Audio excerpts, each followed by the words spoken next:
All right. Good evening, good morning, good afternoon, ladies and gentlemen, people from all over. Welcome to this fantastic show that always gives hour every time inafika masaa ya saa 4 usiku. Karibuni sana. I'm your host Jakes, the moderator, and of course this is Kenya News Link hapa ndipo, because this is your home for all online content. Karibu sana, karibu tu sana. I know you are well and the Lord God has kept you so well. Thank you for tuning in, thank you for joining in. Wajuze wawili watatu kwa kulike, subscribe na kwa kushare hii story kupitia comment section, kupitia wewe kuguza hiyo subscription button, lakini zaidi ya yote jiunge nasi kwa hii fantastic show. We have another great one about to happen here at Kenya News Link. I'm of course your host, and of course I'm ready to have you on board. All right, I see many tayari wameanza kutuma ujumbe. Tuma ujumbe ni juzi unatazama ukiwa wapi, na pia tujaribu kung'amua hili swala ambalo linaibuka, swala la Raila Odinga na William Ruto. Kwani ubeshte umerudi? Hawa jamaa wawili walikuwa mahasimu wa tangu jadi, walianza kama mabeshte, kidogo kidogo wakakuwa na very serious fallout, and sasa ndio hao wameanza sasa kuonekana pamoja. Je, hii ndio makubaliano ambayo tunarejelea? Are we going back to the handshake? Are we going back to that regime where the opposition and the government seems to be working from the same template?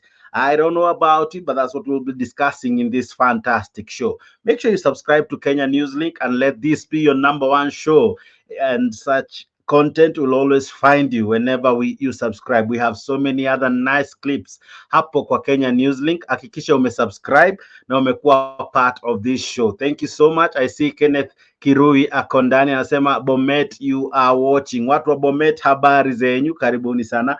Good year, good to see you. Hope you are well. Karibu sana. Asante sana. I'm telling you, ni kutamu huku nje, ni kuzuri sana huku nje. I'm telling you, siasa, as Mandago will always tell you, usieke kwa lungs. Usieke kwa heart, eka kwa lungs. Kwa sababu any day, anytime, a politician ulidhani hawawezi elewana, wanaweza elewana na wawe mabeshte. All right? So enemies can be friends, and in any case, there are no permanent friends. Neither do we have permanent enemies in politics. Why am I saying so? There is this clip trending on all platforms. I don't know if you have seen this one. I know you have seen this one. All right.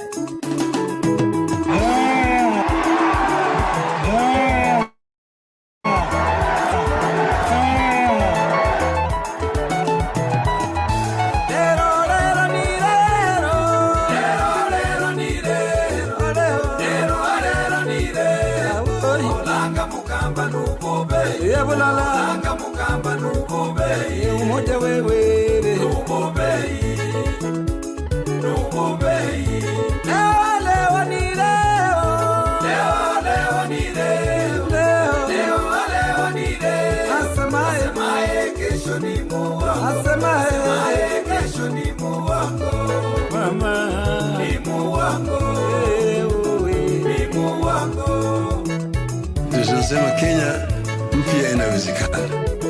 Inawezekana. Leo ni leo. Na inawezekana. Inawezekana. Leo ni leo. Kenya mpya inawezekana. Inawezekana. Leo ni leo. Nchi ambayo kuna raha na ustawi. Inawezekana. Na inawezekana. Leo ni leo.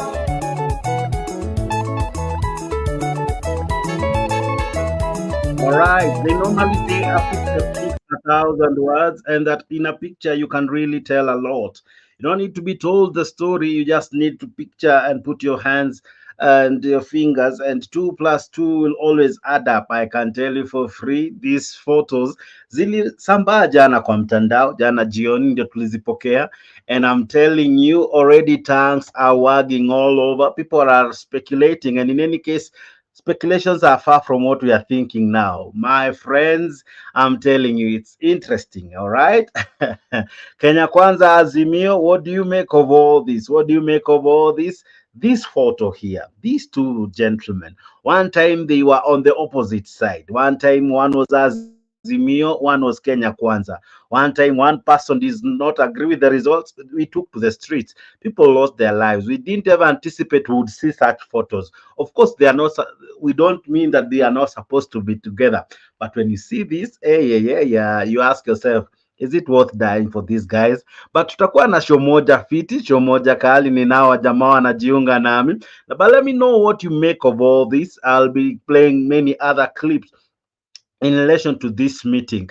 One president of Uganda played host to this fine gentleman. And of course, we know Raila Odinga is on the quest to be the AUC chairperson. And because of that, maybe he's trying to find friends. And of course, our country must nominate him through the president, and the president must equally vote for him. So of course ameanza kujiandaa ili kuweza kupata hiyo support from the government and support from one William Ruto. William Ruto is not hiding his cards anymore.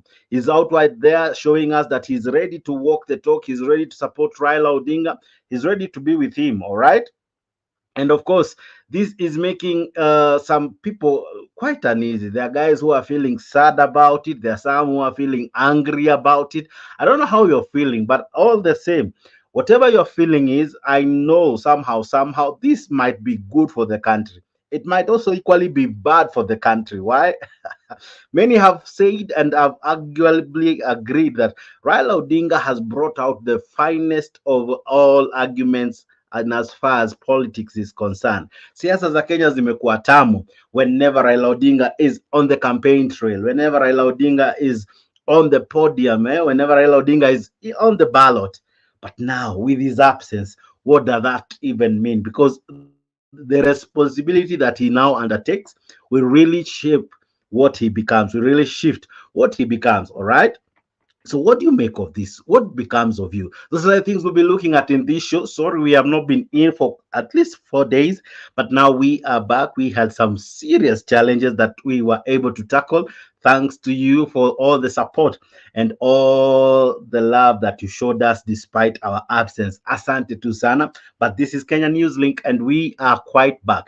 To get in touch with us, there is an email scrolling down your screen. You can contact us. Let us have your feedback. Let us know how this show can be improved. We really value your sentiments. So speak to us. Let us know equally how best we can really be of great support to you as well. Equally, if you have great news happening, we will have a number for you, and we will have something that you can communicate to us one on one. All right. But for now, use the email address to really get in touch with us. Asante sana. Good year, karibu sana. Kenneth Kilui, asante sana. Like this video, hapo ambapo unatutazama, we are live on all our platforms. Karibuni, karibuni tu sana. Okay, I'm equally joined by my able friend and brother, one Mr. G mwenye jamaa mzima amejaja. Karibu sana my brother. Hope you are well. Habari leo. You're good? I'm fine, sir. How are you? I'm fantastic. Karibu sana kwa hii show. Hope you are doing quite amazingly well. All right. Now, let's begin with this footage from one Citizen TV, where we listen to some of those interesting moments that have happened, including today, where the president was in Homa Bay, and minutes later, Raila Odinga came to the same function, but of course, the president had to leave because the prime minister of Ethiopia had to was coming to Kenya, so he was playing host to him, so he had to leave the function. But if that wasn't happening, I'm almost certain would have had another mix. All right, another topic, another interesting meeting between Raila Odinga and William Ruto. But it's something that in those meetings that we will be looking at, that the president William Ruto said, equally what the governor for Homa Bay, one Gladys Wanga, was able to say and ask from William Ruto. He asked that one of our sons from the soil, Raila Odinga, is going for AU, all right, AUC, eh? African Union Commission, as the chair.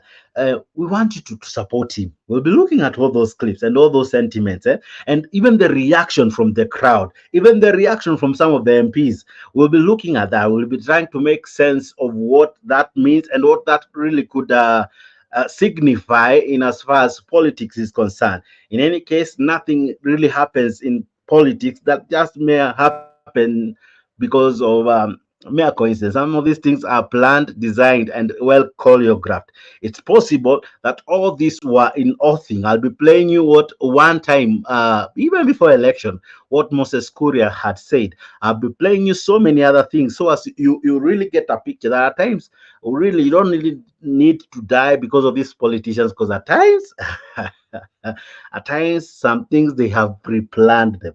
They know how to twist their cards. Okay, thank you very much. Lakini we niko tamu. Let's listen in even as we come back with Mr. G and many of you to make sense of what is happening. Let's listen in to Yvonne Okwara. Turning out to be a shock union between President William Ruto and opposition leader Raila Odinga.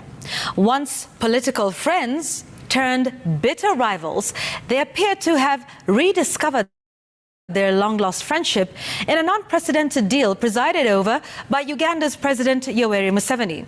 And as Seth Olale reports, the newfound Ruto-Raila alliance raises the question of whether another political shocker is cooking. With Ruto and Raila's surprise meeting with Uganda's President Yoweri Museveni on Monday still dominating headlines, the pictures said more than any words could. The once political friends, turned bitter rivals in more than a decade, now appear to be rekindling their friendship, quite literally. Hours later, the head of state toured Raila's political bedrock in Homa Bay, where he presided over the second Homa Bay County International Investment Conference, a move seen as cementing and extending his cooperation with the Azimio leader. Even though the president did not directly mention or reveal details of his meeting with the opposition leader in Uganda, Ruto termed his newfound alliance with the opposition leader a win-win outcome for both the government and the opposition. There is space for all of us in Kenya. You do not win by making others lose. We want a win-win outcome for all of us. We all want to be winners, because those in the opposition must mean well for Kenya. Those in government must mean well for Kenya. The head of state stating that he is on a mission to fulfill his post-election pledge of uniting Kenyans through inclusivity, regardless of political affiliation. There are no citizens who are in the opposition or Kenyans who are in the other side. It is only these leaders who have a job to do something in parliament. But all Kenyans are on the same side. We belong to one nation, and we have one goal: to make Kenya a great country that we can bequeath to our children who will come after us. With what appears to be some well-calculated chess moves, President Ruto toured Raila's bedrock in Nyanza, whereas the Azimio leader Raila Odinga held a meeting with Gender Culture, the Arts and Heritage Cabinet Secretary Aisha Jumwa at his Capitol Hill office in Nairobi to deliberate on a working formula to achieving the two-thirds gender principle. Tunataka hiyo sheria ibadilishwe ili wamama wawe wanachaguliwa kwa ile mfumo inaitwa proportional representation, na wanakuwa sawa na wanaume katika bunge. The shock union between President William Ruto and opposition leader Raila Odinga coming in the backdrop of Raila's declaration for the Africa Union Commission candidature, a move backed by ruling coalition Kenya Kwanza. And just this evening, Ethiopia Prime Minister Abiy Ahmed arrived in the country for a state visit. He was received by President William Ruto. Insiders opine that, apart from talks on collaboration between the two countries, Ruto is also expected to capitalize on occasion to push for Ethiopia's support of Azimio leader Raila Odinga's bid for the AU chairmanship. There are many areas that we will agree on, but there will still be areas that we will disagree on. And that is the beauty of our democracy. That is the beauty of our political system. With the once bitter rivals turn allies, seemingly unleashing an unprecedented handshake card. Will this newfound alliance signify yet another political shocker? Seth Olale, Citizen TV.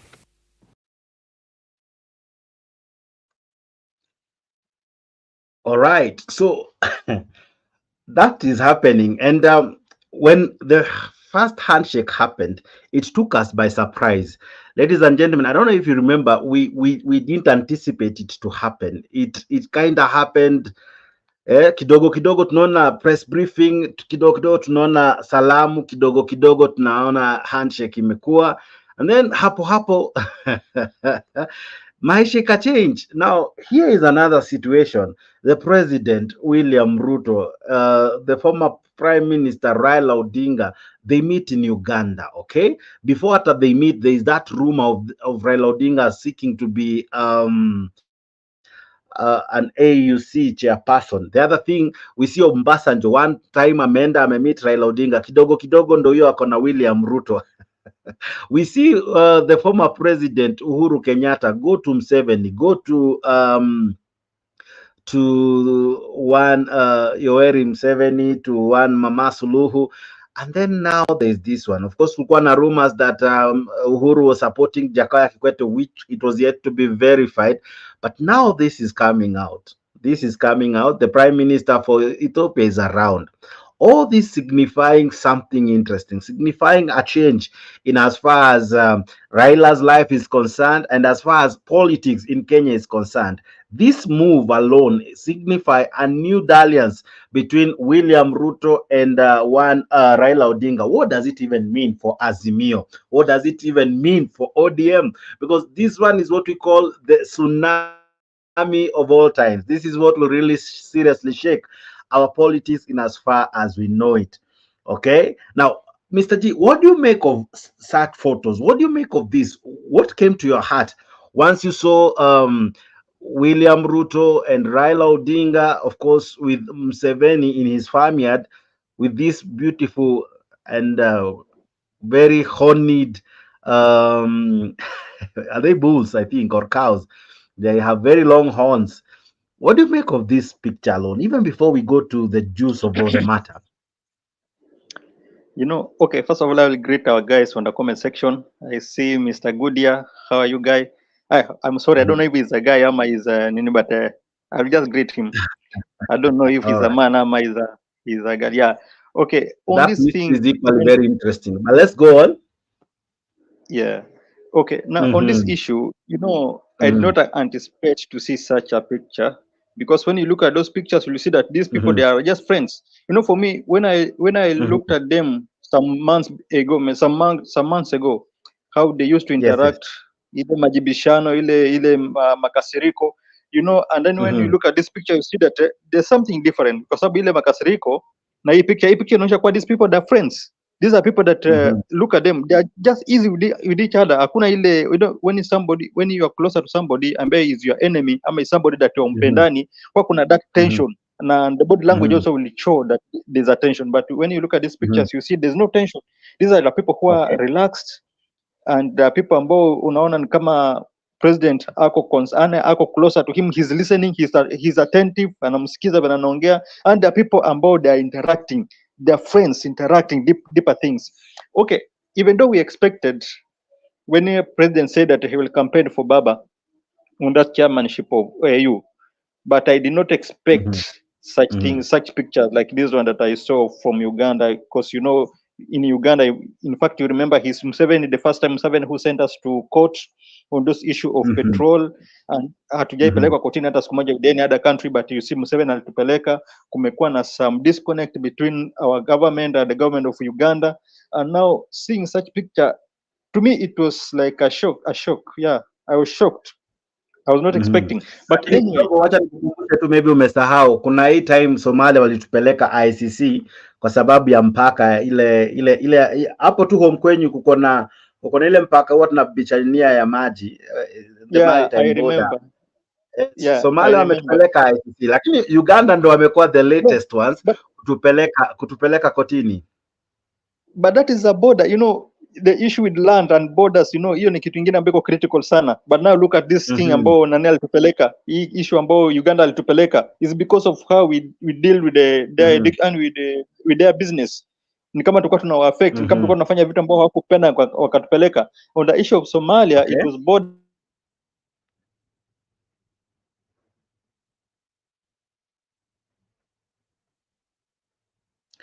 All right, Mr. G Nasim amekwama, but equally you can join us kwa studio. To join us in the studio is not difficult. Link nimekutumia hapo kwa comment section. Link Because of land, but we cannot compare. Yeah. Sorry. Nasikika. I think my network ilikuwa na shida. Ulikuwa umekwama kidogo, lakini sasa tunakusikia.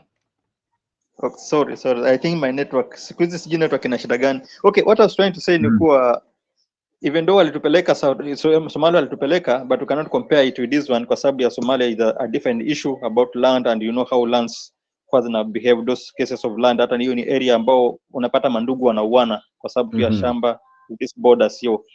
Okay, on this issue I did not expect it to happen this way because inaonyesha kuwa these people, they are closer friends. Yeah, there are people ambao some of us ambao tumeweka siasa kwa roho. Ujue Mandago one day alituambia kwa tusiweke siasa kwa lungs, and it's true because some of us ambao tulikuwa more criticizing this government, tukiona picha kama hizi unashtuka sasa, unashindwa utaambia nini watu sasa.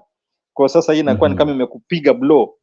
There's nothing again you can say, but we expected kwa sababu wakati walisema kwa ata support baba, obvious baba ilikuwa lazima atakutana nao. Now so the problem now, and the question that we are asking now, ile issue zetu zitakuaje sasa asazimio? Kwa sababu sisi tulikuwa, you remember that stress scenario pale, tulikuwa siku moja kulikuwa na kitu inaitwa sijui ati a day to the destiny, unaikumbuka hiyo? Tulikuwa na day to the destiny, tukawa tunasema ilikuwa March 20, ilikuwa 20th there about. Yeah, we had a March, we had a day to destiny, and our guys died, you see. Tukawa pia na another scenario pia ikatokea, and still our people died, na still tukawa pia with those other scenarios ambazo kwa zinatokea pale, tulikuwa tunauita huyu mtu mwizi. And sasa hiyo ukiwaona hivi sasa inakuwa ngumu, utaanza kumuita vipi mwizi, utaanza kumuita vipi mkora tena, you see. So now it is a bit challenging, but I know we'll get through it. Yeah. Now when it happened between Uhuru and Raila, William Ruto was a casualty. Already today, social media is awash with how they have ridiculed Gachagua. We'll go back to what we have been discussing, but let's come back to that part. When the handshake happened, William Ruto was kind of isolated, or he isolated, depending on how you want to argue it. But now he is a situation where he is now the president. He suffered the wrath of the handshake. Here is a situation now, the man that was on the other side of the hand, one was Uhuru, the other hand was for Raila Odinga. Here is now a man who is almost asking him to help him get the AUC chairperson. Maybe there we could have some working conditions together, because eventually there are offices that will come with that office of Raila Odinga. Do you see a situation where we could see some Ruto's guys working in some offices based on what Raila Odinga will get? Are we able to see again some people from Azimio coming to government? What do you anticipate? And equally, when we talk about Gachagua, what do you perceive might be the thing that might happen to him? Okay, what I know, on the issue of handshake between Uhuru and Baba, it was just a created, and it is a created scenario whereby Ruto, by the time he was deputy president, he just created that scenario kuwa hatakikani. President told us, who is Uhuru, told us that before meeting Raila, he went to the office of the deputy president. He talked to him, explained to him that a time has come, I have to meet this guy, who is Raila. But huyu jamani kama alikuwa hataki. Yeah, Ruto ni kama alikuwa hataki. So he just created, he's a cunning man. This is a guy ambaye, he always play a victim card. Anataka kuonekana kuwa is a victim. That is always the perfect play ambayo anapenda kuplay. So he always plays as a victim. by that time hiyo nini ilitokezea, hiyo handshake ilitokezea, he played as a victim whereby alikuwa anajionyesha kuwa hatakikani na akajitoa. Is not that Uhuru alimtoa, alijitoa mwenyewe kwa hiyo scenario, na akawa anajaribu kuleta picha zingine ngumu, picha zingine mbovu, aonekane kuwa alikuwa anakuwa frustrated, and yet he was not being frustrated. This is a guy ambaye alikuwa anapinga serikali, ambaye he is the deputy president of that serikali. He was the deputy president of Uhuru Kenyatta, lakini akitoka nje anaongea matope kwa hiyo government, and the same way anaenda analala kwa nyumba ya serikali, the same way anaenda magari zake zinajazwa mafuta petrol with the same government ambayo alikuwa na castigate. So you cannot believe this guy. Okay, on this now the situation that has happened, you remember it is Gachagua who went out, hata kwa mambiwa na mtu akaanza kusema nimeweka mitego State House yote, kona zote nimeweka mitego. Hataki kuona mtu yote akionekana tu karibu na Raila, yani Raila akionekana tu karibu na president ataambiwa mara moja na atakuja mtoe. So I don't know how it will play out, but what I know is that it was like a game.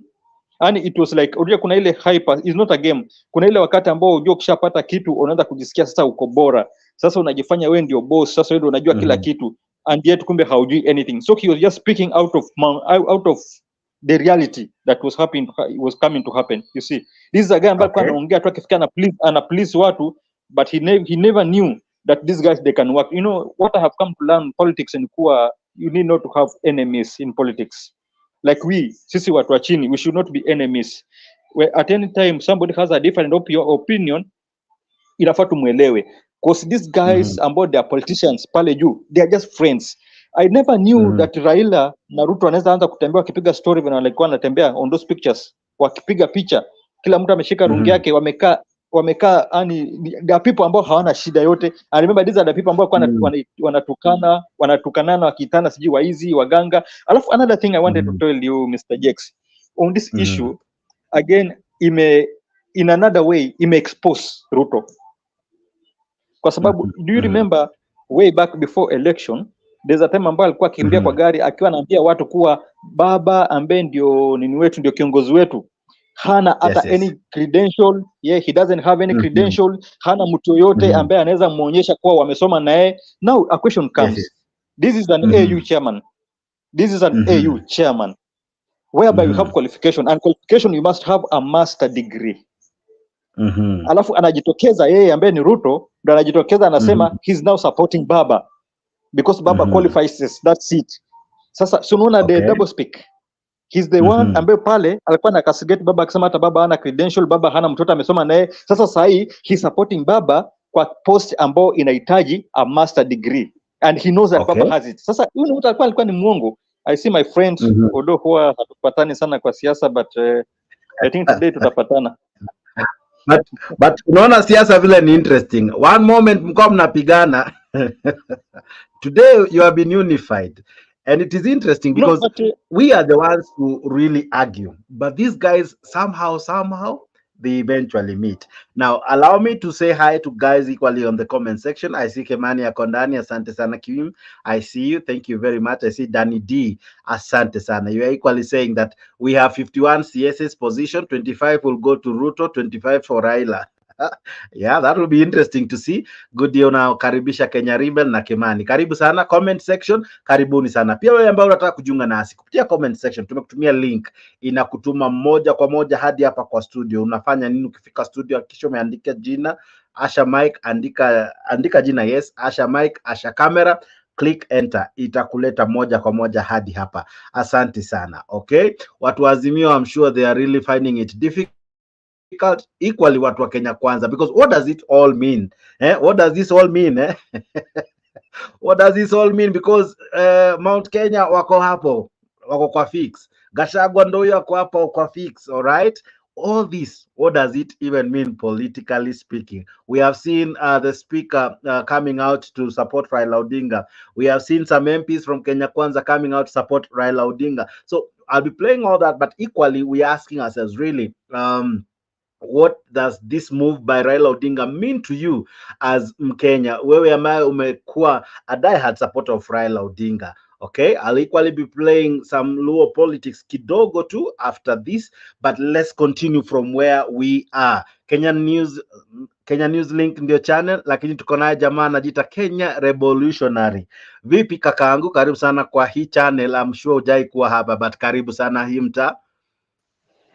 Shukran Jex, it's nice seeing you na Mr. G. Mnanisikia vizuri? Kabisa. Okay.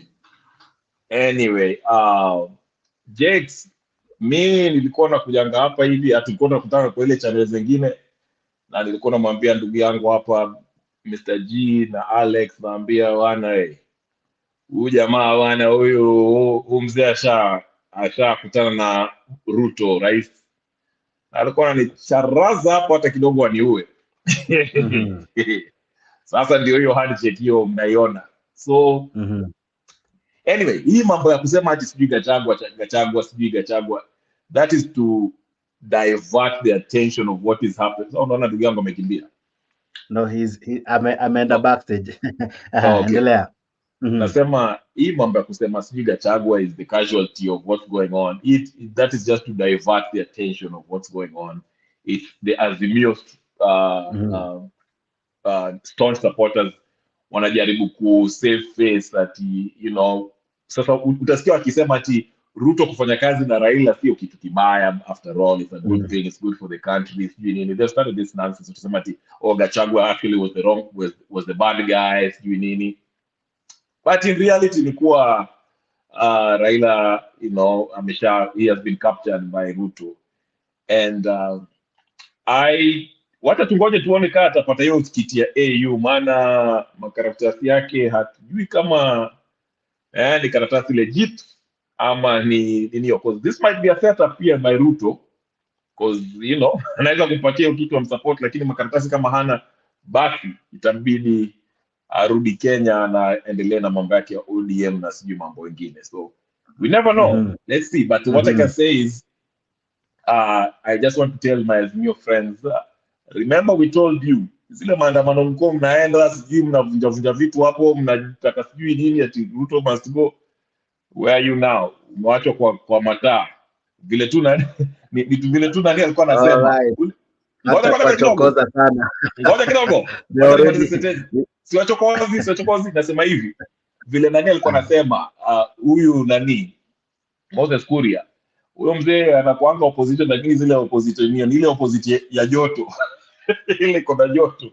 So anasimama hivi lakini amejua atapata kitu kidogo. So anyway, all I can say in summation, I told you, that's why you need to come and to also support this channel. Like Kenya Link channel, Pia Kenya Revolutionary. I have most for you, Pia.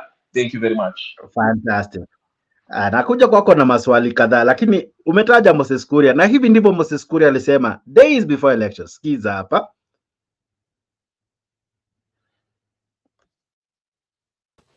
Is my prediction, so you cannot take me to court. Nabii, okay. Huwezi kunipeleka kotini. Raila Odinga and William Ruto will work together After the election. na kuna watu wataachwa kwa mataa. And you know Baba hii kitu mnaita, yes, he's in opposition throughout his life, but look at, he's always where in the warm corner of the opposition. Sio ile iko na baridi. Sio ile iko na baridi. Government are all where it's happening. So you're predicting that Raila Odinga will work with William Ruto? Yes. He has his hand at the pulse of the nation. So he knows that William Ruto has got unassailable lead. So the logical thing for Baba will say, create for me some space. Nimaliza hii maisha yangu hapa uzee wangu. Kusaidia tu kama rafiki yako tulifanya kazi.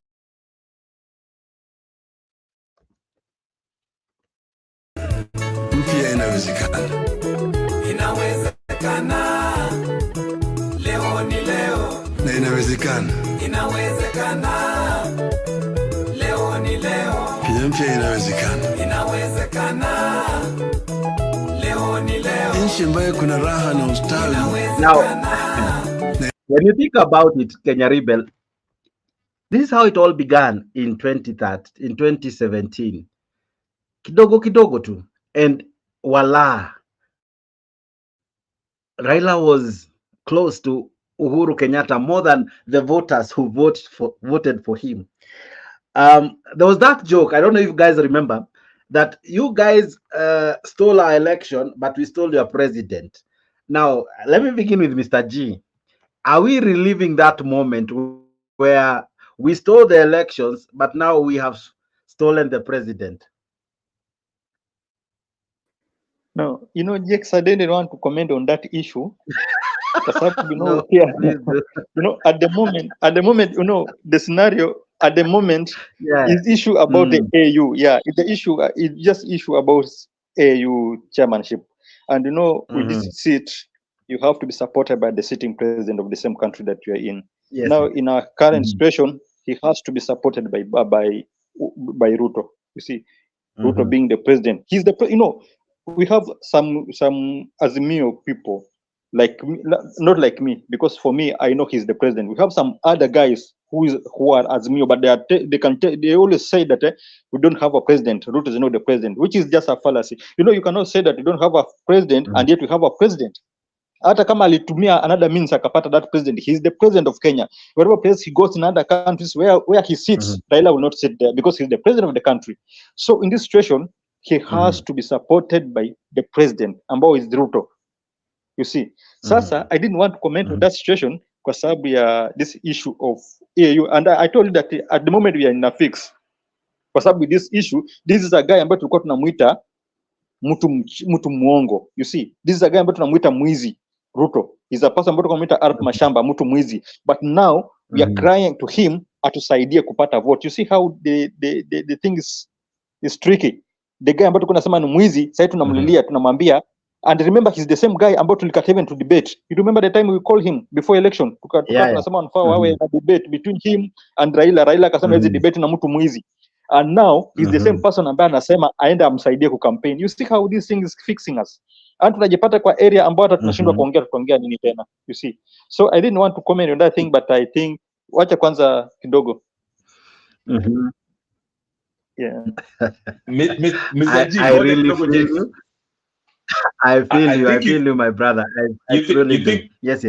I think you should send an apology letter to Jalas na wale watu walienda kukutana na Raila, wale watu wa ODM walienda kukutana na Raila before Raila. Mnafaa mwende mkawaambie pole.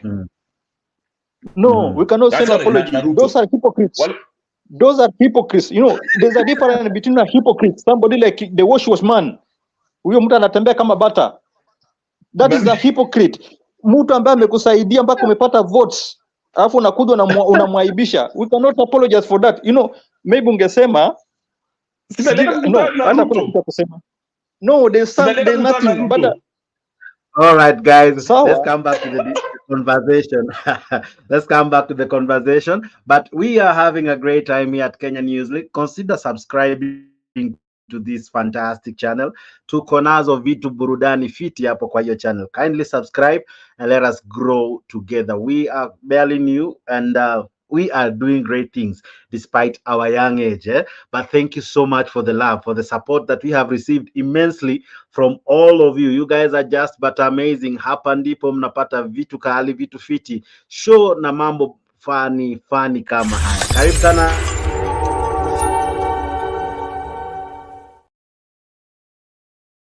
Okay, now let's come back to this. Kenya Rebel, at one time, Raila Odinga was seriously avoiding William Ruto. The first time we saw them together ilikuwa kwa mazishi ya the wife to Denat Kimathi. And then that day waka misuse, they kinda waka overdo. Tukawaona kwa mazishi, wakaenda ball pamoja, wakavaa t-shirts zinafanana, kidogo ndo wanapeana mazawadi, wanacheka na high five kidogo tu. Tena jana ndio hiyo picture na leo ndio hiyo wamezidisha. So what do you make of a relationship that would begin between them and between Ruto and Rao? Will it be even more stronger than ile ilikuwa between Rao and Uhuru? No, I always say this and people don't agree with me. Ruto, Raila, Uhuru, they're all friends. They just play to the public gallery. of course they have to maintain hii kisiasa, wanaweka temperatures juu kidogo ndio, you know, we can think that there's opposition and there's the government, the ruling party. But ama jamaa, they're the same. They're in the same political class. They hang out. Their children play together. They go to the same parties back days. That's why hata ukikumbuka hiyo mazishi, you heard what Ruto said when he was on the podium. Akasema mzee nimejua kitu anataka. You know, I know what he wants, you know. Na Gachagua akakuja akatuambia, you know, huyo mzee tumemweka kwa kona. Because we know what he wants. So, but all in all, like I said, we need a third alliance movement. There's no change. It is more apparent now. For those, I'm glad actually. I don't know how G feels, but I've been telling you for a while. Raila hatatupeleka Canaan is not the answer. Ndio mnafikiria atawapeleka Canaan. Hata me, there's a time when I thought he was the person. But after 2017, I'm convinced. So Kenyans, we need to start a third alliance where it is a people's movement, a grassroots revolutionary movement. That is what will actually liberate us, not these clowns at the top. Okay. Now, Mr. G, how would you describe the relationship between Ruto and Raila? Because you remember in 2007, if there is a man who went out of his way to really defend the win or the loss of Raila Odinga, then was William Ruto. In any case, he went out of his way to the level that he alijikuta ICC, okay? Or rather, he really did a lot, okay? And at times he brags and he prides himself that he's the one who made him a prime minister. But when you think about it, that if that alliance was to come back, what would it even mean?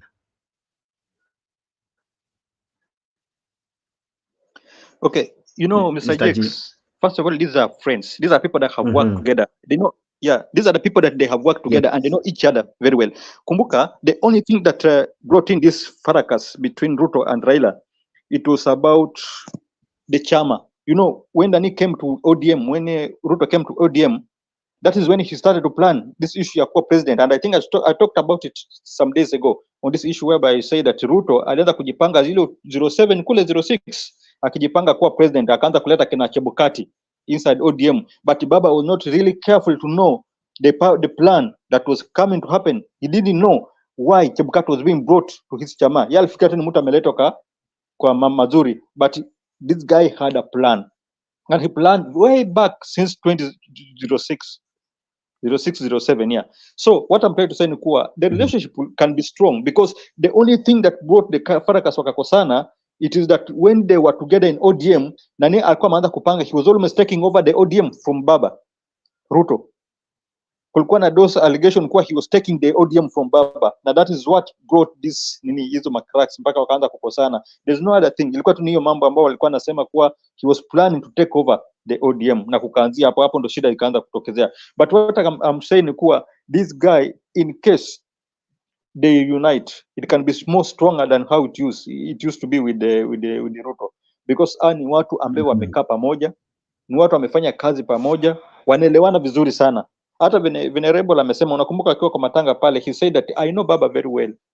I know him very well. Jamjua sana, alitumia word kwa mimi najua Baba vizuri sana yo. So these are guys that they know each other. Na in case waseme kwa wana put their differences aside to work together, they'll still be friends. You see, because they know each other very well. Na wanajua nini. Like sasa another thing that I wanted to talk about ni issue ya the politics. I think nowadays I have to understand, and I'm coming to that realization that politics is all about interest. It's not all about the common mwananchi vile watu kwa nafikiria. It is about the interest. Kwa sababu what is being played right now ni kwa sababu ya mimi kitu fulani ambao nataka nitakuja kwako. Nitadanganya wananchi kuwa tunangangana, nitadanganya wananchi kuwa sisi tupatani, sisi si marafiki, but at the moment there's something that I want, I'll just come back to you uweze kunisaidia. Na unaacha wananchi wakiwa wanaumia wakiwa wamekasiana ama wamekosana. So this issue of interest ndio inatuleta sasa chini. I think we need to have best leaders, those people who can really feel what mwananchi wa chini anapitia, so that they can fight for the really mwananchi wa chini. They should not just go because of their own interest. Kwa sababu mimi nataka kitu fulani, so I want to talk to, okay, naona nini Rebel ameinua mkono. Bado nilikuwa sijamaza kitu ngoja kusema. Yes, Rebel. Oh, maliza tu, nilikuwa nataka kusema tu hivi. Maliza tu ndampea. Maliza. Yeah, what I was trying to say ni kuwa I think we need to find leaders. Yeah, we need to find leaders who can fight really for mwananchi wa chini. This mambo ya dishonesty ambayo inaonekana kwa you know, it has come to be normal. A politician should be just dishonest. He should not be honest. Hiyo ndio kitu ambayo imeanza kujitokeza siku hizi. And it's not only in Kenya but many other countries. Tumepata kuwa for somebody to be a politician he has to be a person that is not honest. Ndio anaweza pewa, na paka pay imeingia paka kwa watu wa chini, watu ambao ni wapigaji kura. Wanaangalia ule mtu ambaye anaonekana kuwa ana nini, ana ile inaitwa ngaje, the bold. I think which word can I use best than bold? Kuna ile ambao mtu anaweza simama akatusi mtu anaweza simama akafanya kitu fulani. Kuna a better word in English kushinda hiyo bold. Yeah, hiyo ujasiri hiyo. So they look at ujasiri and they take it and they interrupt how do you, they what? And when I exchange to competence, kwa sababu mtu ako mjasiri, wanamwona sasa huyu mtu ni incompetent, anafaa kwa hiyo cheo. So they are just misled by what happens, kwa sababu mtu anaweza simama, anaweza tusi mtu, anaweza simama akatusi Raila, anaweza simama akatusi Ruto, anaweza simama akadanganya, so wanaona kwa huyu mtu ndiye anafaa, and that's why wanachagua watu kama hao. But I think nilikuwa nasema dishonesty inafaa itoke kwa politicians.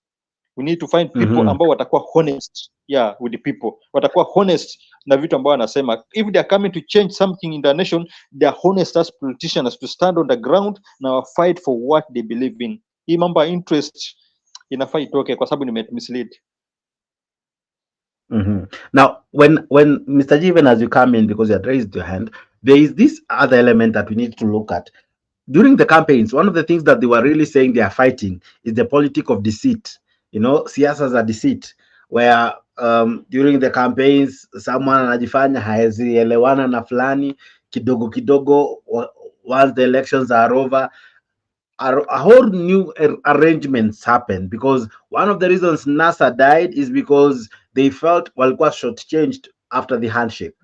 What do you make of this now? Is this still the same thing all over again? Because now someone is about to benefit.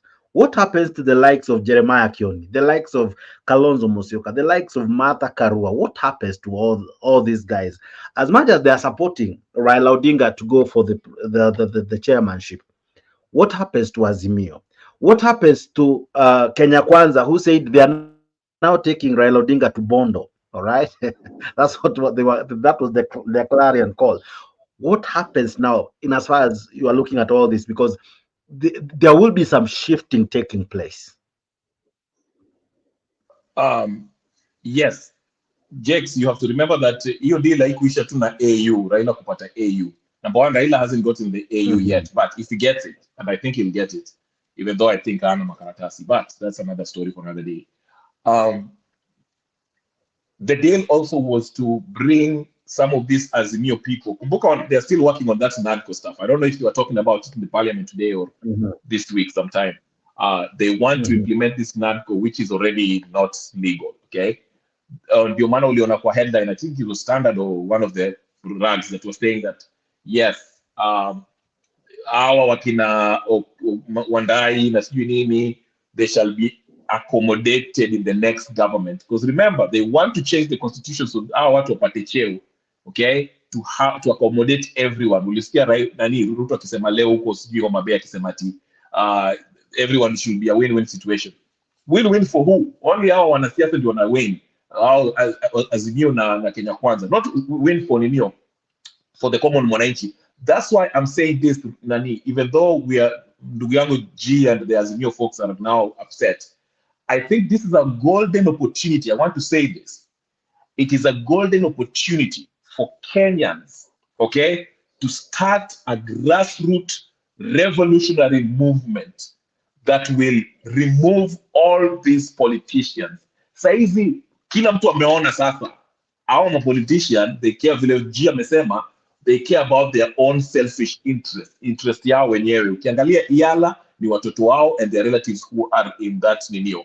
Sisi wananchi tumewachwa kwa mataa vile Moses Kuria ametuambia. So my friends from Azimio and those who are in Kenya Kwanza ambao pia wamekasirika, it is time, whether you're in Central Province, Rift Valley, Nyanza, tuanze chama chetu cha wananchi ambao our interest as wananchi is being advanced. Not hawa watu nakutana mahali huko sijui Mombasa huko na Mombasa ndio wanasema ati yewe tutakupatia hiki kitu tutakupatia. It is that time. This is an opportunity for us. Ndio maana mimi nimefurahia sasa watu wameona Raila is about himself, is not a revolutionary person. Sasa hizi hata kama mmependa, it is what it is.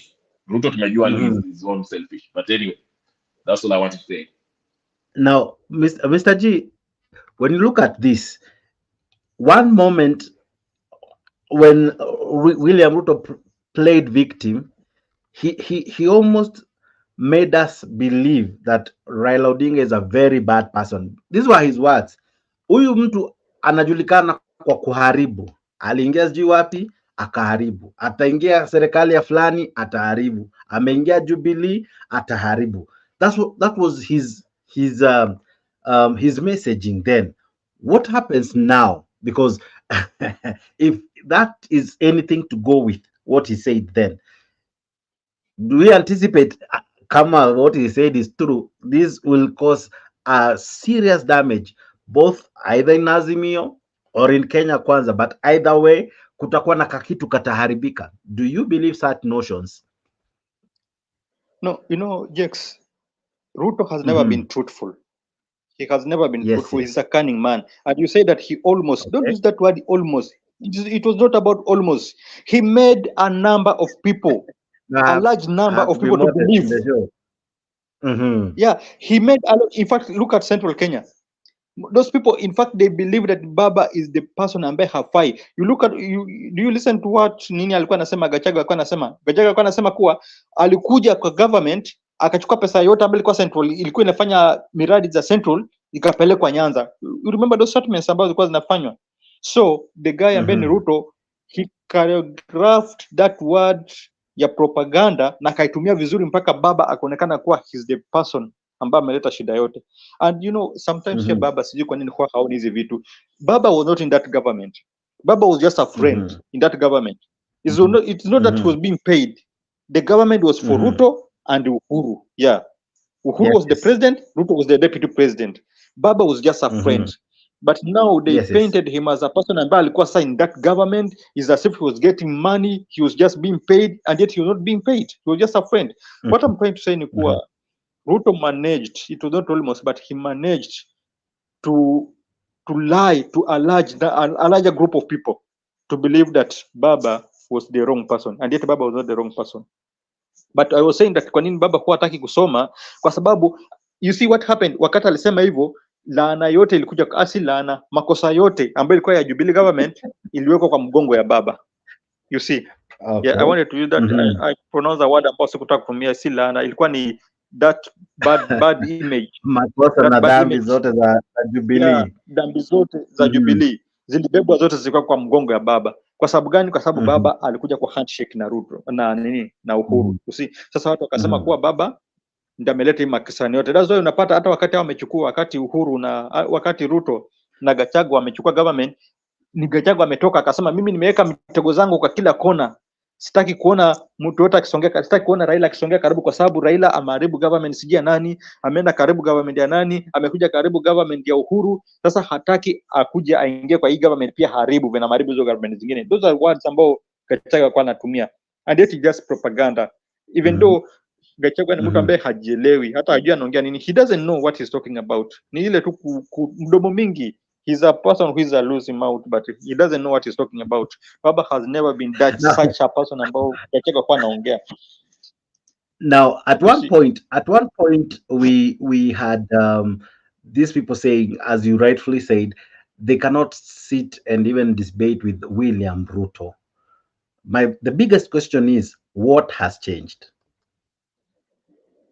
there's, this is just issue of interest. Nothing has changed. This is the guy ambayo tulikuwa tunasema tunaenda kumtoa State House. You remember when we Yes, say yes, that yes. we have a day to the destiny, tunaenda kumtoa State House, tunapanda magari, tunaitisha maandamano ya kwenda kumtoa State House. There's nothing that has changed. The guy killed our people using live bullets. Akatuma mapolisi akatuambia tunaenda kulearn a lesson. That is what he used, that we are going to learn a lesson. And he has not changed anything. If we go to economy, he has nothing. He has done nothing on the economy. In fact, ameharibu economy kabisa ya Kenya. Juzi wamemanipulate hiyo dola ikashuka chini, but still haijaleta any comfort to our people, to our lives. But the guy, he has destroyed the economy of our country. On the issue of hii event ambayo ilikuwa juzi, event ya Naivasha, amebeba the whole team with a large amount of money ambayo ametumia kwa hiyo kitu kuwapeleka Naivasha. Anaenda kuketi, sijui anaongea kuhusu, walikuwa wanaongea kuhusu nini, ilikuwa sijui ni issue ya nini ambao wamejazana Naivasha wote, the whole team ma CS sijui nini, wote wameenda wamejazana kwa hoteli, millions of money. And yet you have students, you have children ambao hawajaenda shuleni mpaka leo, hawajaripoti shuleni kwa sababu hakuna pesa, kwa sababu hakuna karo ya shule, and they're wasting a lot of money. That issue, misuse and spending of this government. But when you look at William Ruto and Raila Odinga, one moment when Raila Odinga refused to attend the debate, one of the reasons he said that William Ruto is a thief and he cannot stand him. The other thing that he said was that he stand on a podium of him being clean, or rather him being the chaste one, and William Ruto being the one who has so many issues. And those were the things that were carried on throughout the campaign. And even after that, those are the things that were being brought out. Because of the desire of him being a chairman, do you see any day soon that we'll see Raila Odinga maybe bring out an expose, like how the last one that he did was that for Chebukati? Do you see him now bring out issues against this government, like how he spoke about G2G, how he spoke about many things, including the housing levy that he was very vocal against? So now that there's this Cabromance coming, what happens to our politics? What happens to the man, Raila Odinga? Jax, why we are disappointed is because of the issue you're talking about. This is a guy ambao tulisema ananuka dambi. Those are the words that we used. Ananuka dambi, amejaa na damu, mkono wake imejaa na damu. Right. Those are the words that were being used for him. Yeah. Now, sasa hivi we are dining with him. Yeah, sasa hivi we are dining with him. Tunatembea pamoja naye tukipiga story, tukimulilia atukampenie tuweze kupata hizi vitu. So what I'm trying to say ni kuwa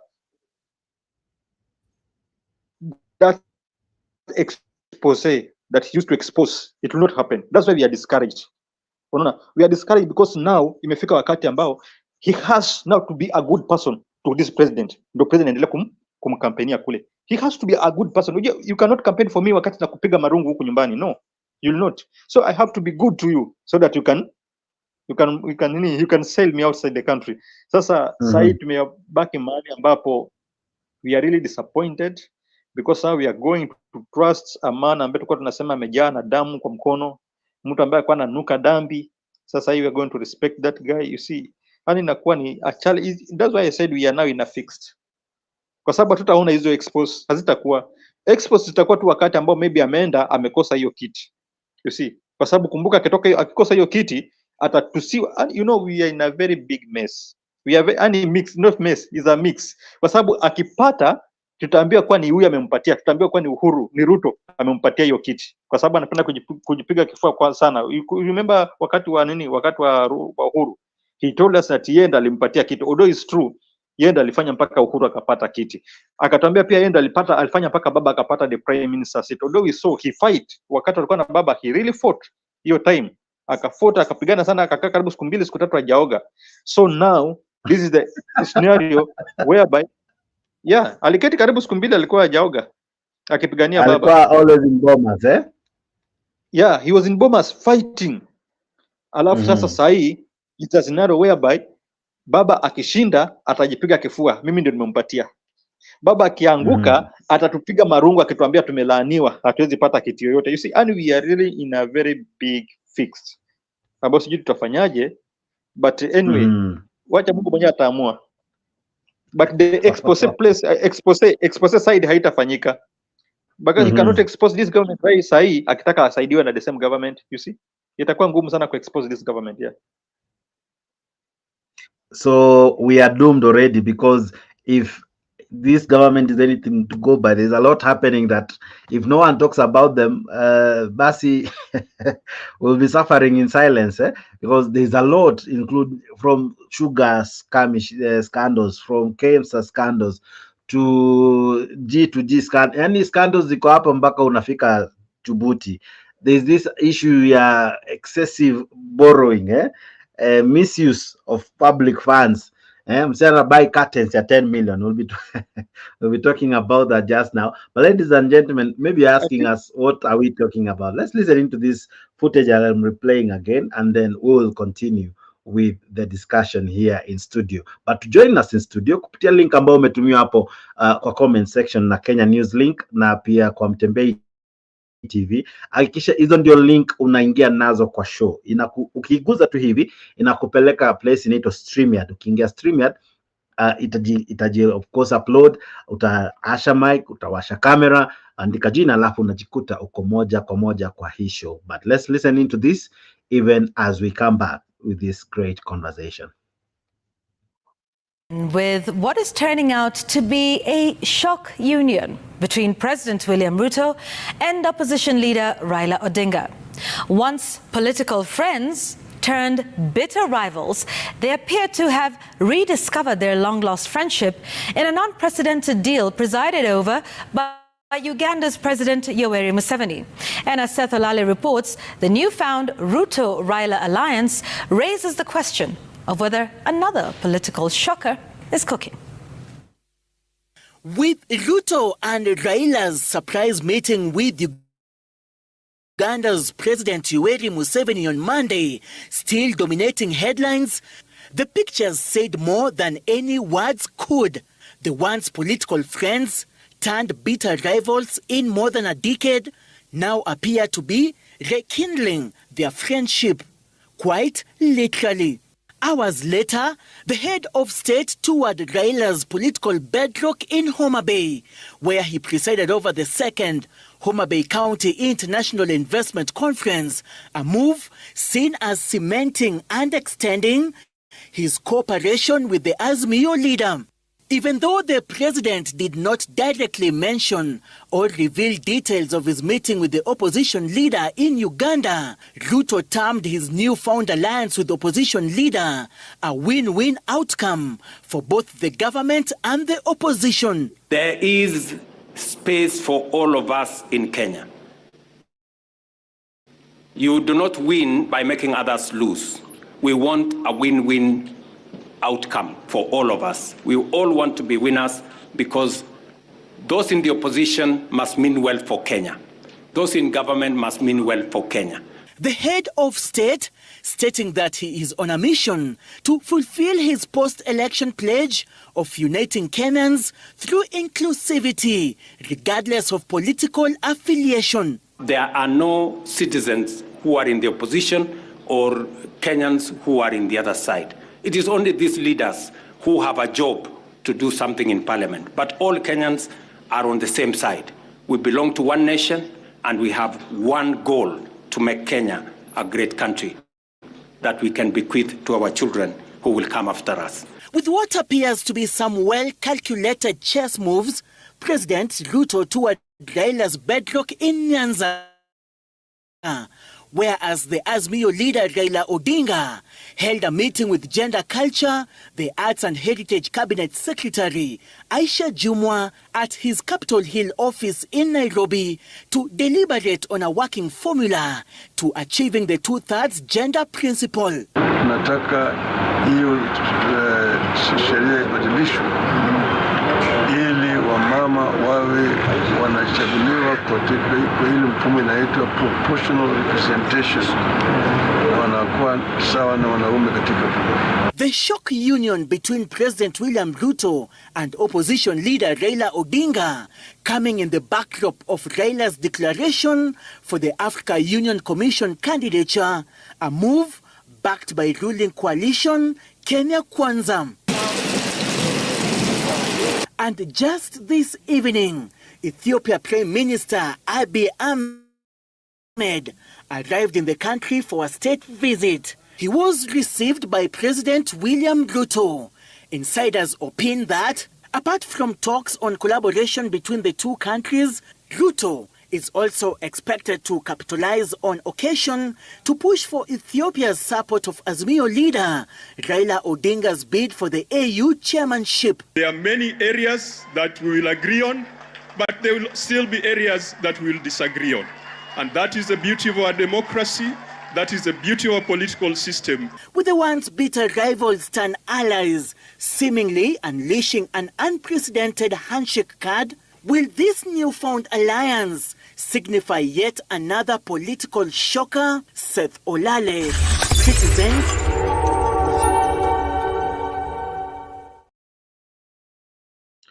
All right. Now, Mr. G, there's something you said that was very, very interesting.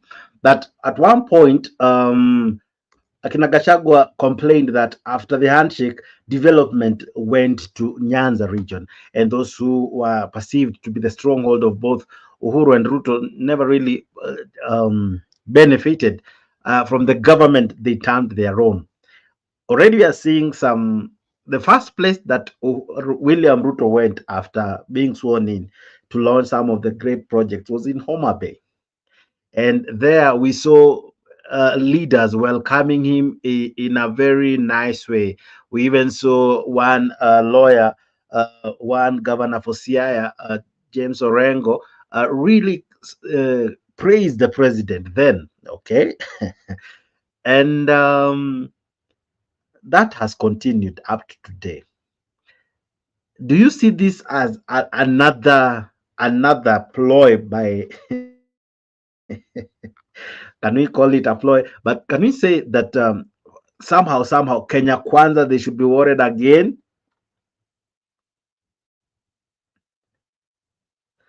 Umejimute kaka, unmute.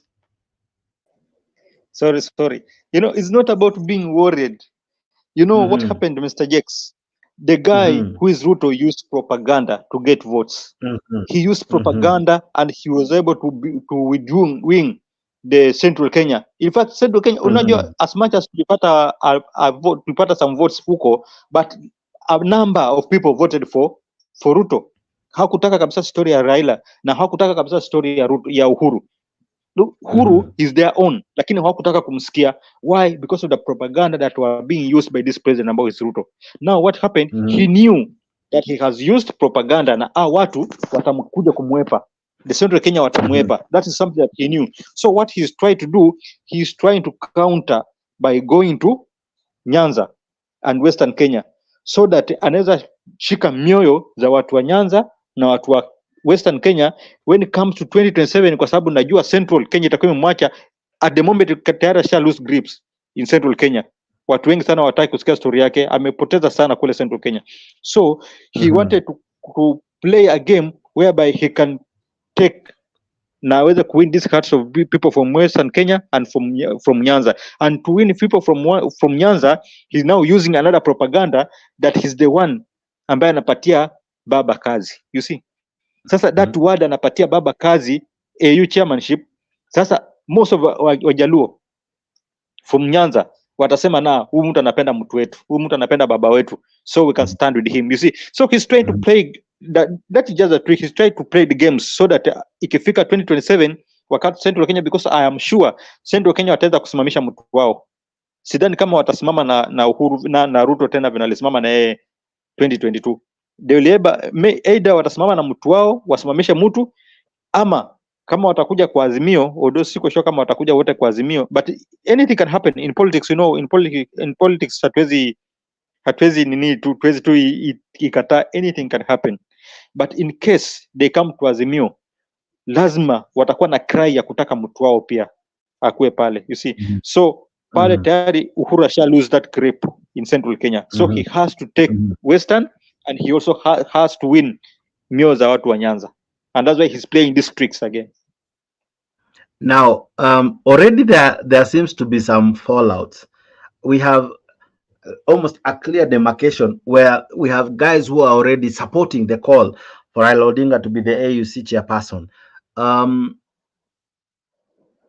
What do you make of it that even in Kenya Kwanza kuna watu wana feel kidogo we don't want Raila Odinga to have it?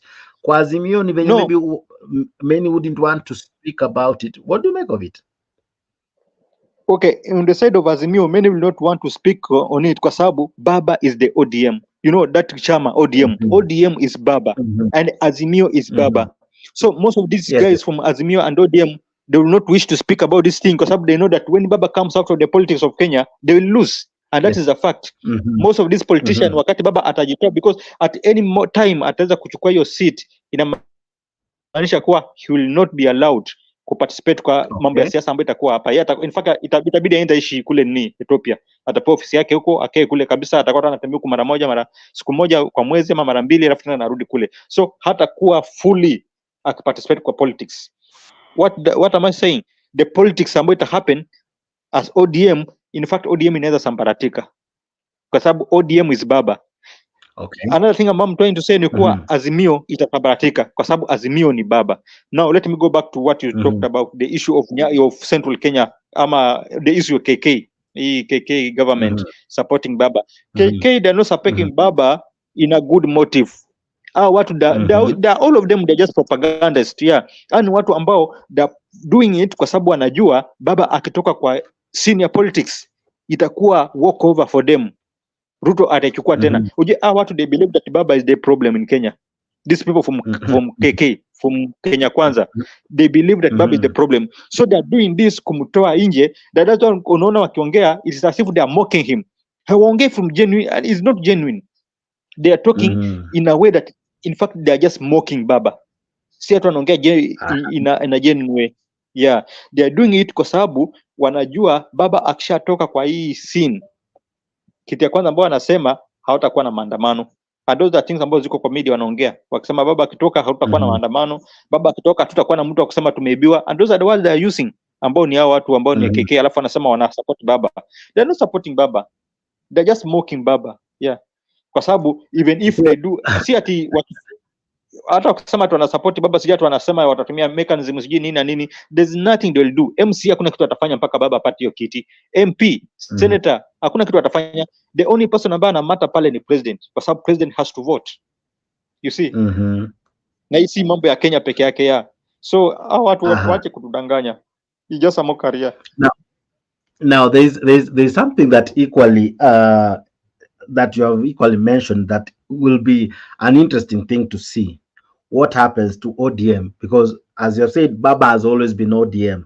With his move out, what happens to ODM? Does ODM become stronger? And we saw how they had a revamp energy ya rebrand, ya kuifanya ikue poa. We saw them going out of their way to recruit new members.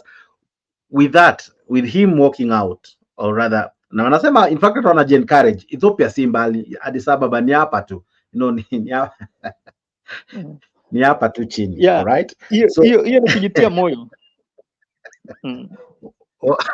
Hiyo ni kujitia moyo. You know what will happen if you want to know, if you want to be sure that kutakuwa na shida, look at what is happening currently sahi. Kuna watu wameanza kujitokeza, sijui mara wanataka badi like Ida, the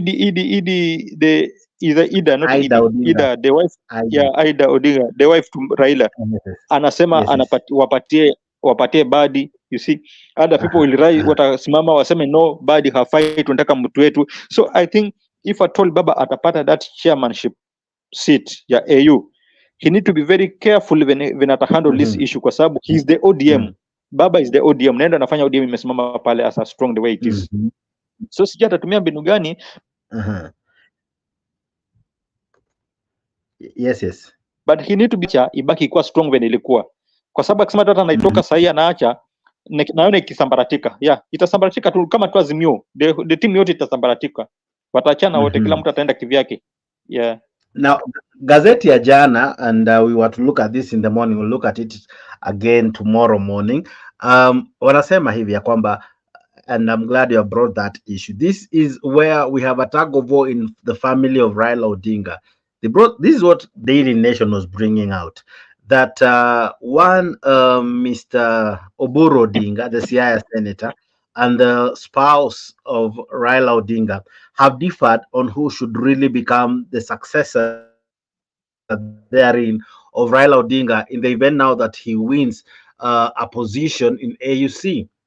And one senator for Siaya was proposing the minority leader Opio Wandai, and Mama Ida was proposing the former minority leader Mbadi to be the same. And already therein lies a challenge. Already, from the family they can't agree. On party levels, can they agree? Mr. G, do you see a situation where ODM can agree that this becomes the person who leads us going forward? This becomes the chairman, this becomes the vice chairman, and some guys already wameanza hata kujitokeza, wanasema wanasimama, like Joho tulimwona the other day, baada ya kwenda kwa political hiatus, asharudi ashaanza kusema anawania. So what do you make of that tussle between Ida Odinga and Oburu Odinga, Mbadi and Opio Wandai, all that? What do you make of it?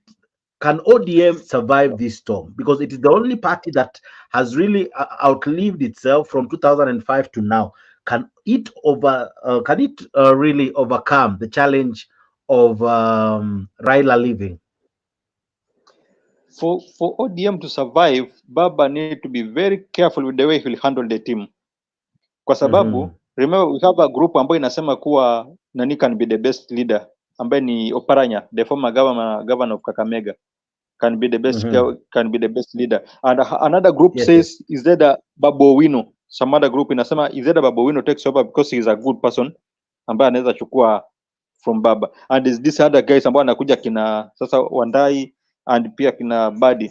I think Baba has to be very careful the way he will handle that thing for ODM to survive, because it is in a very critical place whereby akimes kidogo itakuwa imesambaratisha chama yote.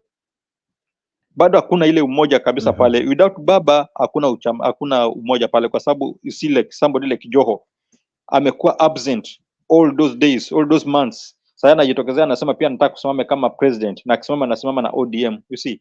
So hii italeta vita.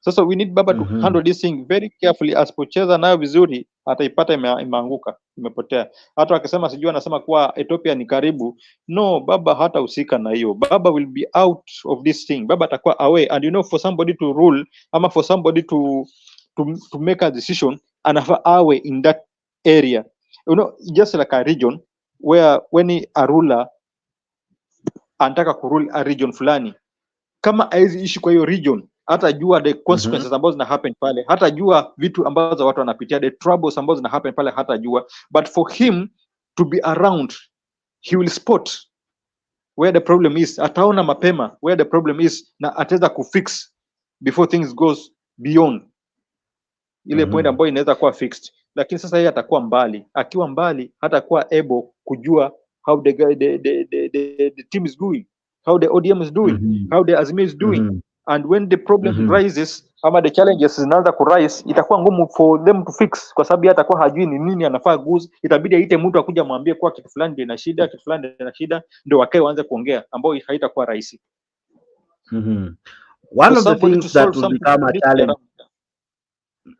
One of the things that will become a challenge, Mr. G, and I think you're really mentioning it so well, that Raila Odinga cannot actively involve himself with the politics of the country. All right, he might have his preferences, but he won't be out there. All right, we won't hear him as we normally do. We won't see him as we normally do. He'll be all over the world, all over Africa, and for us, he will be coming once. And even when he comes as an ordinary person, of course, with a role in AUC. Now, when he comes back, he cannot participate in party politics. there are guys who have benefited by Raila holding their hands. For example, he goes to a region and says, Flani or Flani is the best candidate, vote for him. There are guys who have sailed through in so many elections because of their affiliation with Raila Odinga. My question to you this evening is, what happens to this caliber of people who have benefited tremendously from their relationship between them and Raila Odinga? Now that he's out of the picture, what happens to them? Hao ndio watu ambao unaona wanahuzunika sahi. Those are the people ambao wanapitia some challenges. Hawako happy. They're not happy because they know baba akiwa wamepata, lakini baba akiwa hayuko hawatapata. So they're not happy. They want baba to be around. Even though some of us also want baba to be around because we tuliona baba akiwa a strong man that can fight for us. Baba is the person ambaye akiona something na kama sahi the challenges that you are passing through, unapata kama hii nini wasteful of money of finances ya Kenya. When watu wanatumia pesa vibaya, the control budget amejitokeza akisema kuwa some money zimepotea, almost 50 billion zimetumika without even approval. Sasa yule somebody ambaye anaweza jitokeza akapigania that issue ni baba ambaye alikuwa akijitokeza. Somebody like Karonzo, maybe if he can just amuka kwa sahi ajitengeneze, then he start fighting for mananchi wa chini, kwa sababu sahi ndio wakati anaweza kujimake. Sasa baba will not be around. Baba atakuwa anaendelea na mambo yake ya kungangana akicampaign hiyo seat. But I think the team need to rise up, and the team venanani amesema unajua there's a thing, kuna kitu ambayo Rebel ameongea, even though kwa sikubaliana na Rebel sana, but something ambayo amesema kwa we need another third party team. Although he talked about revolution, another wheel, but yeah, he talked about revolution, but I don't know who can bring the revolution part, kwa sababu most of the people ambao wako hapa mbele sasa ni wale ambao ni waoga, and you know revolution na mtu mwoga haifanyiki.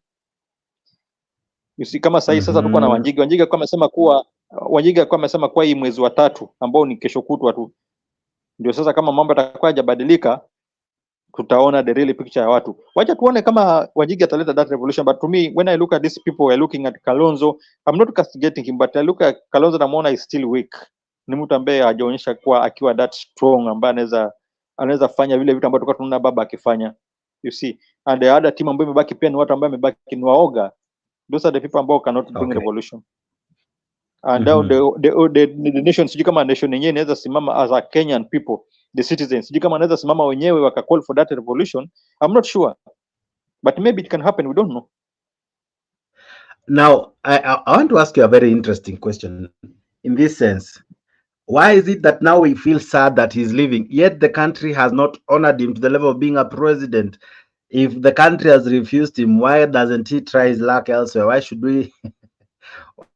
Kenyans lament? Yet when they had the opportunity to make him a president, they failed to do so. Now that he has an opportunity to be the chairman, they're already feeling sad about it. Why don't we just allow, when you make your bed, you sleep on it, right? Now that we say tunamtuma Bondo na amekataa kukaa Bondo, anaenda kwa Africa sasa as an AUC chairperson. Why do you think he's still rubbing some people wrongly? No, Baba is an enigma. Baba is a man in politics. Yes. He's got somebody ambaye anajua kucheza with politics. So that vacuum ikitoka, people will miss it.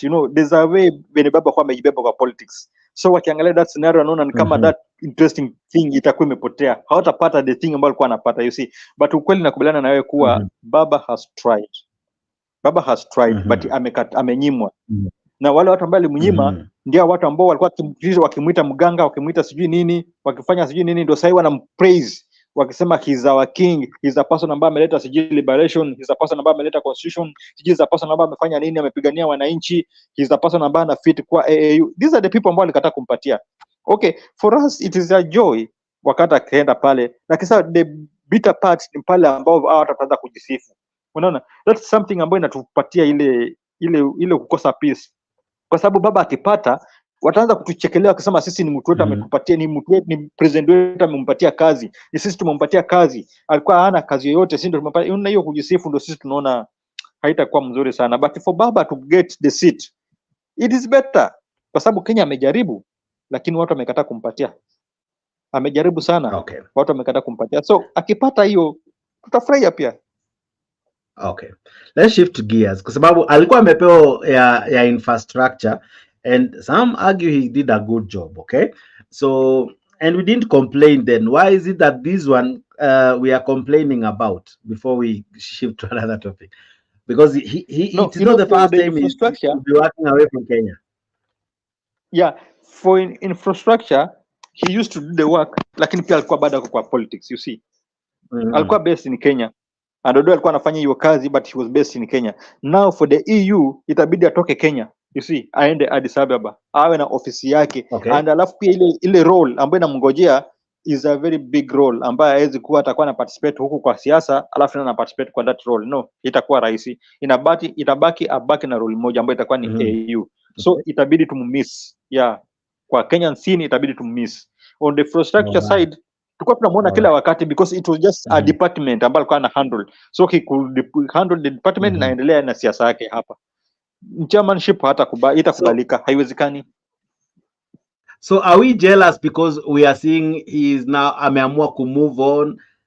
Is it that, for example, when you see your ex move on, amepata chali mpoa, you know, wame succeed, are we jealous? No, it's not about jealous. It's not about jealous. You know, we have people in this country of Kenya who believe that it's only Baba who can fight for them. That's a group of people who their trust is on Baba. So wakati wanamuona akitoka, wataona ni kama amebaki orphans. You see, that is what is happening. It's not about kumuonea jealousy, no. Yeah, it's just that issue of orphanism ambayo ita happen. People who trusted Baba, people who believe in everything in Baba. Baba amekuwa the man of the day, the man of the match, amekuwa ni Baba kwa politics. So the moment anajitoa, kuna watu ambao walikuwa they cannot do anything without him. What I feel that pain, that vacuum. Yeah. Fantastic. Now, there's this big elephant again, Uhuru. What do you think is the role of Uhuru? We have seen Uhuru with Museveni. We have seen Uhuru with one Samia Suluhu. What is his role? What is he doing? What is he up to? Some have argued alikuwa na campaign a different person. I don't know. I'm yet to see a footage him endorsing Jakaya Kikwete. I'm even yet to see a footage Jakaya Kikwete saying he's vying. What do you make of Uhuru Kenyatta and his those were just propaganda therein? Does it affect? Yeah, those were just propaganda from UDA. When you look at Uhuru, propaganda, what would be his role in this in all this? You know, first of all, we need to know that Uhuru is a factor in Azimio. He is a principal in ODM and in Azimio. So there's no way in Azimio. There's no way he can support Kikwete and yet Baba is here as his friend. Look at how they used to work before atoke kuwa president awe former. He was closer sana kwa Baba. Na hata wakati tulikuwa tushapiga kura, he came out akasema yeye president wake ni Baba. You see, so is a person ambaye amekuwa kimiti na Baba wakiongea. It was just a propaganda that was created by UDA kuleta some confusion around. But what I know is that okay, I'm not very sure. I cannot just say it with confidence. But what I know is that he has been fighting for Baba. You know, kulikuwa na disconnect between Kenya and our neighboring country, which is Tanzania and Uganda. Kulikuwa na that disconnect. And you know, somebody like Museveni is the father of the East Africa, and is the person ambaye ako na a lot of say in East Africa. He has a say. Akiamua kufanya kitu fulani, he has an impact in East Africa. So Uhuru na the president of Uganda, Museveni, they are closer friends. You see, that's why umeona kila wakati. In fact, many trips amefanya akiwa Uganda. Even hata ile wakati alikuwa anaenda kule in Western Africa, he used the Ugandan airline akienda kule. Hakutumia hata ya Kenya, alitumia ya Uganda airline akienda kule. Juzi tumemwona akienda Tanzania. So I can just perceive that he's just trying to sell Baba in that East African countries who are our neighbors. Anajaribu kuongea nao akiwaambia wampigie Baba kura. Because even he also know that Baba akipata hiyo kiti ya AU atakuwa amepata gain, atakuwa amepata something nice. kwa sababu ni mtu ambaye he knows what Africa is. He's a person ambaye is a pan-Africa, he's a person that anaelewa how the continent is, so he can be the best candidate to take that seat, and I know he's just fighting for Baba aweze kuchukua hiyo seat. Right now, with Uhuru factor, of course, Uhuru has close friends. Samia Suluhu is his friend, and many people are his friends. Do you see him that friendship? Do you see it benefiting Raila Odinga at this time round? Yeah, it will. You know, hakuna siku tumeona, unaona, like this picture whereby you see Ruto, you see Baba and you see Museveni. Hatujaona kitu kama hiyo. Tulikuwa tunaona tu mara moja moja Baba anapitia pale anasalimia huyo nini Museveni, anaenda na tena si commonly, maybe in a year anaenda mara moja peke yake kusalimia Museveni Uganda. Ni watu ambao hawajakuwa that connected sana, kumekuwa na some nini disconnect between them, you see. So ukianza kuona wako pamoja hivyo, I think hii ni mambo ambao ni kwa sababu ya Uhuru factor. Uhuru ndo anafanya hivi vitu yote ina happen. Kitu ya kwanza, Museveni alikuwa patani na Ruto kwa sababu ya vile Ruto amefanya hizi policy yake na his businesses. Ni mtu ambaye amekuwa akiaffect Uganda sana with his policies. Sasa Uganda walikuwa maamua hata in fact their business wanaitoa Kenya wanapeleka Tanzania, watumie port of Tanzania kwa sababu ya how Ruto alikuwa amefanya. But ukianza kuona unaanza kurudi pamoja, I think it's just because of the Uhuru's factor. Even though Uhuru and Ruto ni kama walikuwa hawapatani, but just because of this AU factor, this AU seat ya Baba, I think itabidi Uhuru aingilie katikati na aweze kuongea na all these neighbors country ambao walikuwa wamekosa amani kwetu, hao watu ambao walikuwa wamekosa kutrust, you know, we had lost trust to our neighbors, so lazima Uhuru's factor iplay very well na itaplay. Yeah, I think Uhuru factor ndio imeleta hii mambo yote hii ambayo unaona. Kidogo kidogo, I'm almost certain this meeting was not by coincidence. It was almost planned. Raila being in Uganda, Ruto being in Uganda, and Museveni being the host. All right, it looks casual kwa sababu wako farm, but I'm almost certain there was more than what we are seeing here. Who do you think this was a plan. orchestrated this meeting?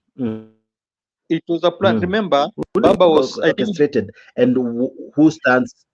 You know, Baba was, I think he was in Ethiopia.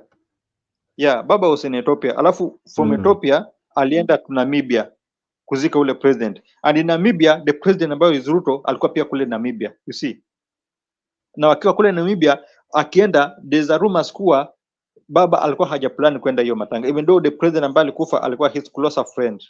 Lakini kwa his diary, I think haikuwa imekuwa open kuwa Baba anaenda kule. But we are being told kuna rumors kuwa aliambiwa kuwa kuna president wanataka kuongea naye. Those president walikuwa wanataka kuongea naye kuhusu hii issue ya AU chairmanship. I think there's kuna ile kujuana, alikuwa anataka kujuana vizuri, kuongelea hizo issue, hizo factor. That's why you see wakati alienda kule Namibia kulikuwa na those pictures ambao walipiga akiwa ana mingle, akiwa ana interact with the presidents pale kwa nini, you know, no one can be allowed to interact with presidents the way Baba alikuwa interact now. Baba is a statesman, ni mtu ambaye anakuwa respected the whole world. So pale we are being told that aliitwa na those presidents ambao walikuwa pale, walikuwa wanataka kumuongelesha kuhusiana na hii mambo ya kiti ya AU. So what I'm trying to say ni kuwa this hii picture hapa, it was not a coincidence. This was a planned. Wakati walifika pale Namibia waliongea, and I'm sure, okay, not very sure, but I'm sure lazima walikutana na Ruto kwa sababu Ruto alikuwa kule, and maybe walidiscuss kwa sababu Baba alikuwa na timu yake ya campaign na kina Mudavadi alikuwa pale, Izeda walikutana pia kaongea kidogo na wakasema wacha twende tuongee na Museveni. So it is just a planned thing. Nothing just happened by coincidence in politics. This was a well planned meeting. Na wakaplan, wakaenda wakaongea, wakati wameshaongea hatuwezi jua kabisa exactly everything ambayo aliongelea, but ndio wametokezea, wamekuja nje. Mtu kama Ruto ametoka kaongea kwa, walikuwa wameenda kuongea kuhusu mambo ya energy and petrol, alafu pia wakaongea kuhusu mambo ya AU. Na Baba pia amesema kwa alikuwa ameenda kuongelea mambo ya our relationship na pia mambo ya kiti ya AU. So this is something that imekuwa planned for a very long time. Si kitu ambacho imeanza tu leo. It is not a coincidence. Now, coincidence or not, is Is Museveni the one? Can we call him the one who is playing the matchmaker in that and reconcile these two big beans, or these two guys who at one point were bitter rivals? Is Museveni the man uniting these two gentlemen? Why did we have to see No, these photos from Uganda? no, from Uganda, I cannot say that it's Museveni who is trying to unite these people. These people were united by Nani, Mhm. by the former president of, was it Nigeria? Ama the president ambaye alikuwa hapa, the former president Olusegun ambaye alikuja Obasanjo. announce. Yeah, huyo ndio person ambaye amejaribu Olusegun Obasanjo. Obasanjo is the person ambaye amejaribu unite these guys, not Museveni. Museveni had lost Mhm. hope in Kenya. Mhm. Museveni had Mhm. lost trust in Kenya, but tumemwona sana akiwa anaongea na Mhm. president ambaye ni former president ambaye ni Uhuru Kenyatta, akijaribu kumleta close. Mhm. So what I can just say ni Mhm. kuwa on this issue of AU, Museveni is the baba. Museveni ni baba wa East Africa, and Museveni Mhm. has a say, you see. So because of Mhm. that post, that role ambao ako nayo as an East Africa father, lazima waende wamuone, because wakimconvince Okay. yeye kufuatia baba, he will convince those other guys from Central Kenya. Mhm. Museveni is only in Kenya. Wakenya, unajua Wakenya wana tabia ingine mbovu sana. Is only in Kenya ambao kwa wanamuona kama dictator, wanamuona kama mtu mbaya, even though he's a dictator, but is only in Kenya whereby kwa namkosoa sana wakimuona kwa mbaya. Mhm. Lakini ukienda Uganda, this guy is loved with his people. Waganda anapenda Museveni sana, but ukija Kenya, Kenya ndo anacastigate sana. Unajua Kenya wako na tabia ingine ya upuzi. Kama juzi mniona pia wakati the preacher Ben amekuja, watu wanaongea upuzi kweli. Hata nisiongelee hiyo kwanza. All right. Wacha tusikize kidogo Museveni. I'm not sure how this nini is, but let's listen in even as we take a small break. Let's listen in to one Mr. and President for Uganda, Mr. Yoweri Museveni. Similar problems we have solved in Africa here. Like when we solved the problem of Idi Amin working with Tanzania.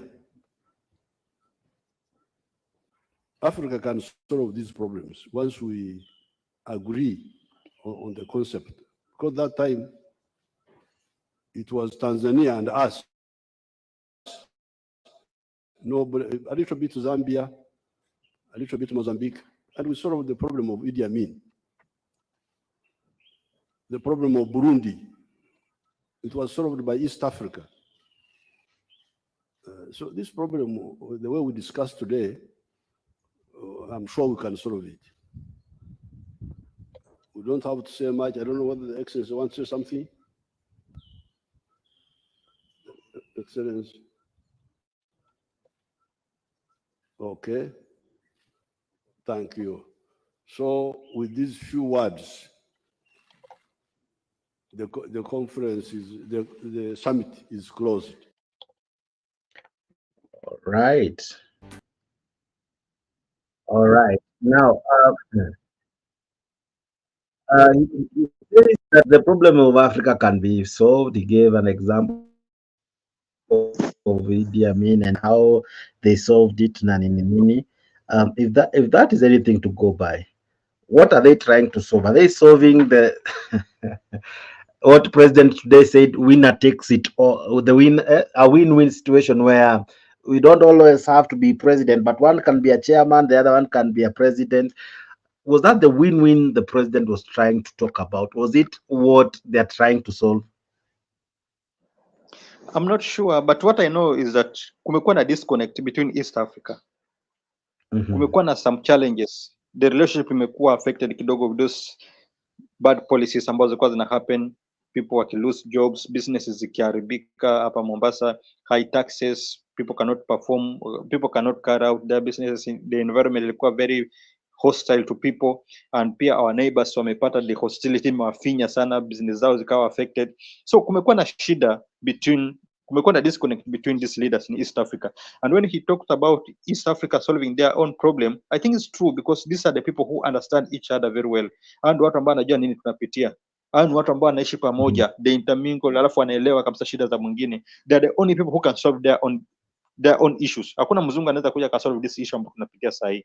It is we in East Africa. So when he talked about solving this issue, I think it's those issue about how businesses are affected. You know, with this harsh taxation ambayo happen in Kenya and those wrong policies, it affect a lot of people. A lot of businesses, even from Uganda, imekuwa affected. So when he talk about the problem, I'm not sure. That's why even Ruto alisema kuwa walikuwa wameenda kuongelea issue ya energy and petrol. Those are the issue ambao wameenda kuongelea. So kumekuwa na disconnect na kumekuwa na challenge, and they're the only people who can solve it. Hakuna mtu mwingine anaweza kuja kusolve. We have few minutes before we even wind up. I want to ask you this question. We have seen the Speaker of the National Assembly support William Ruto. We have seen MPs support William Ruto. We saw Musalia Mudavadi speak highly of William Ruto, not William Ruto, my goodness, of Raila Odinga. I see someone trying to join us. Now, for you to join us, you must activate a mic or a camera so that it gives you access to the studio. I see Elro amejaribu kutujoin but hajaweza kwa sababu you must have one of those activated, your mic or your camera, so that you are able to join us live on studio. And equally, if you are interested to join us, we really invite you to join us. The link is there at the comment section. That's the link you use to join us hapa kwa studio. Ukiingia ili uweze kufanikiwa kama vile Arol amejaribu, lazima uwashe kamera na ama washe mic na uandike jina. Ameandika yake Arol, I'm seeing him, but I'm unable to add him kwa sababu you must activate a camera or a mic so that you are able to be added. Okay, thank you very much. I was talking about Musalia, I was talking about the Speaker of the National Assembly and a host of MPs who have come out to support Raila Odinga. The other day, Musalia was not in the country, but he was really speaking highly about why we need a person from East Africa for the first time being a chair of the AUC. It has always been in those sides of the West African countries. Those are the ones who have, those are the countries that have really benefited from this chairperson. Do you see a benefit? What benefit? Is there a benefit of East Africa having one of us really going for that seat and equally even having the seat? Is there a benefit accrued to it for a country, for a region like East Africa? There's a lot of benefits. There's a lot of benefit from that. There's a benefit. Just go back to go back to ile period ambao baba alikuwa kama infrastructure for AU. I just listen to how he used to speak. Yeah, the way he used to speak. Part of that connection, how East Africa should be connected to Central Africa, should be connected to Western Africa, to South Africa. You know, there are a lot of things that need to be done for us to succeed, like East Africa, alafu the whole Africa. So when Baba takes over that seat, I think it will be a very big boost to East Africa side, because this is the country ambao anatoka, and there's a country ambao anajua, and the challenges ambazo anajua anaweza zitumia akiwa kule AU kusaidia wa Kenya. Maybe inaweza kuwa not much political, but there's a lot of benefit that will come with it. Yeah. All right. Tomorrow morning we'll look at the wastages in government and many other things. So that is to tell you, tomorrow morning our newspaper review is back here at Kenya Newslink. So make sure you tune in from what will be the time, Mr. G? Remind me. 8 or 9? 9, I think, right? Around 8:39. Around 8:30. 8:39. Let's call it 9 so that we have a standard time for everyone to join. So itakuwa 9 Kenyan time. I don't know what time that will be in your country, but please join us. Equally, kindly consider subscribing to Kenya Newslink hapo kwa YouTube. What do you do? Yes, umesubscribe kwa Mtembei TV. Thank you very much. Umesubscribe kwa Naxfab. Asante sana. But now we are equally asking you to kindly consider subscribing to Kenya Newslink so that whenever we post any other thing apart from such nice shows, you will be the first one to be notified. Okay, so subscribe and let us grow together. Thank you for the numbers that are growing quite thick and fast, and we are really grateful. We don't take any of you and any of our subscriber quite lightly. We appreciate and thank you for the love that we have received from all of you. Asante sana wa Kenya News Link hapa ni home, okay? So let's meet tomorrow at 9, but before we wrap up, I want us to listen to a different explanation that was given in KTN. I love how they did it. Let's listen in even as I bring this to a close. All right? Let's have Latif have it. Okay. Our sign language interpreter is Naresha Owiti. Let's begin the bulletin. President William Ruto says his new partnership with the Azimio la Umoja One Kenya leader Raila Odinga is a win-win situation meant to unite the country and bridge the gap created during the 2022 general election. Speaking in Homa Bay, the president asked Raila to watch the developments keenly, promising to deliver the African Union Commission's job for the opposition leader. This comes as the former Prime Minister also held a consultative meeting with a multi-sectoral working group on the 2/3 gender principle led by the CS for Gender, Aisha Jumwa. As KTN's political affairs reporter now, Emmanuel Tor tells us, the developments come hours after the duo met President Yoweri Museveni of Uganda yesterday.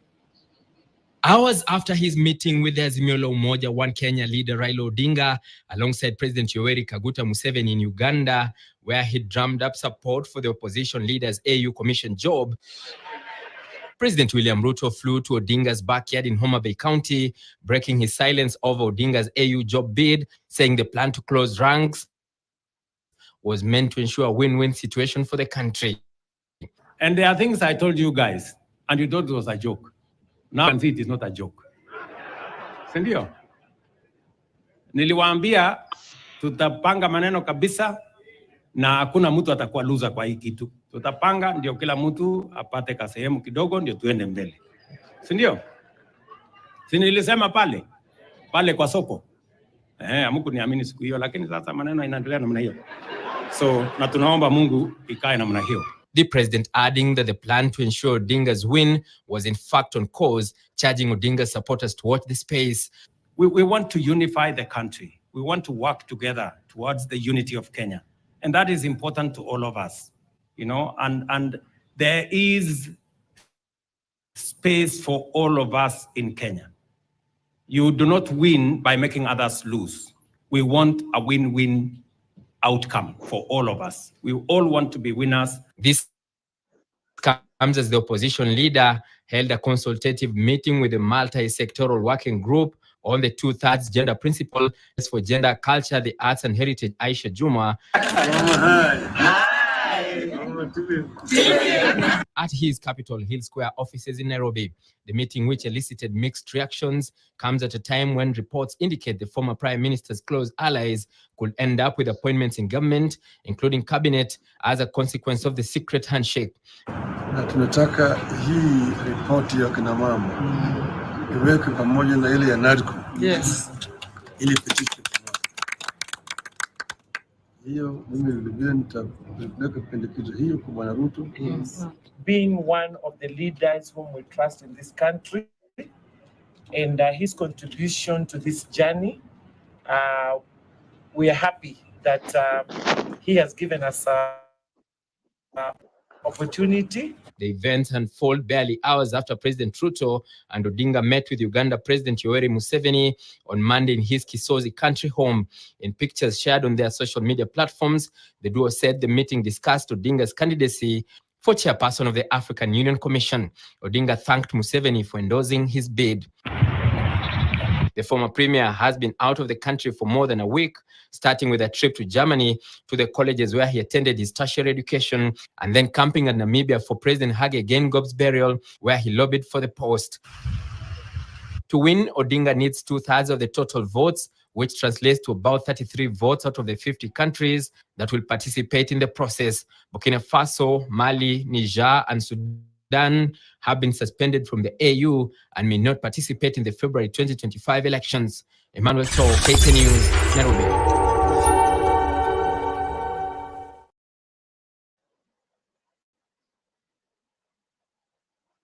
Now, there is a question that will be the last one for this show. There seems to be increase in the visit to Capitol Hill.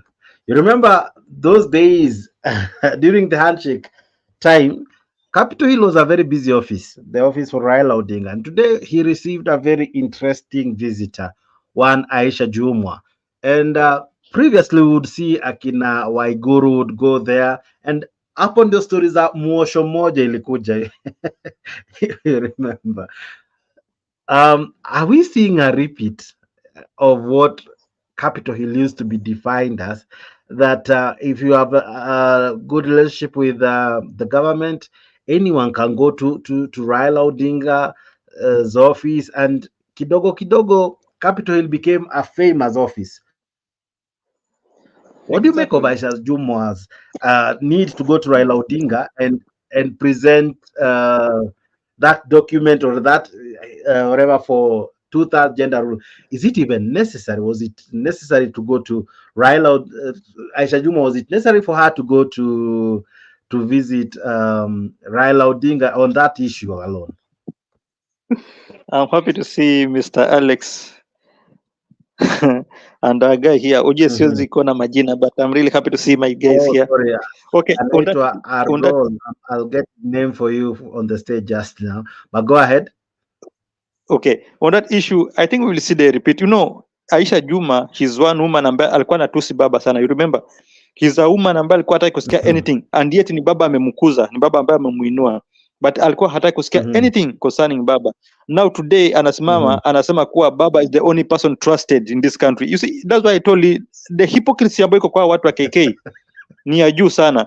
Sai anaongea anasema baba is the only man who can be trusted, na wakati baba anaomba kura wanamuita mchawi. Wanamuita mchawi, wanamuita mtu wa kunywa pombe, wanamuita mtu ambaye sijui anafanya nini. Lakini sasa on the other issues wanaanza kuongea vizuri. You know, okay, mimi I call them hypocrites kwa sababu ya what they do, but akiita baba the trusted man, I believe her because baba is the only trusted man, although pia huwa anatu let down saa zingine, but ikifika kwa sometimes na vile huwa anafanya kazi yake, we cannot compare baba with those other guys. They're all hypocrites. So we will see the repeat kwa sababu ya hii handshake, tutaona the repeat of what used to happen. Capitol Hill itakuwa na nini, lakini sasa hatakuwa, you know, maybe itakuwa busy the only one year here, and it gets apart the AAU chair, atakuwa hayuko tena, hakutakuwa na hiyo. Okay, so we should be ready to have a very active Capitol Hill. Na mambo na mwosho mmoja itarudi tena. I don't know, I really pray itarudi, that we don't have people who are cynical, sinned all over, and then wanaenda Capitol Hill and then we begin singing their praises. Arol, hi, how are you?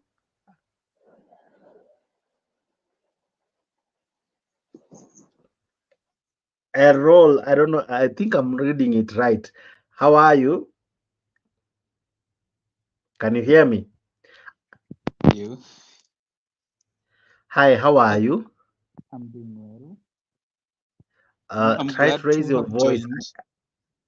Yeah, thank you so much for joining us. If you Okay. can slightly speak louder kidogo so as we can hear you. Your voice is so faint, sir.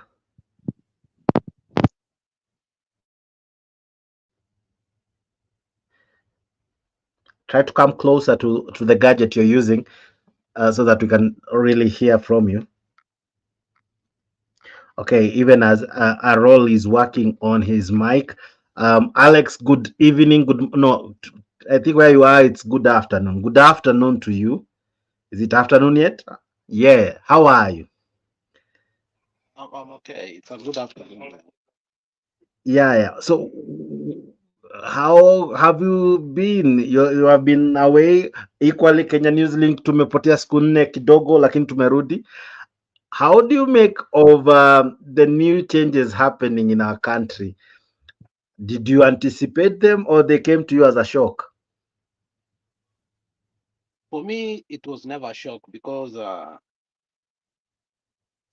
think when we first met in Mtembei, I did express my frustrations. And if you can go back to down memory lane, I did say that there was a handshake.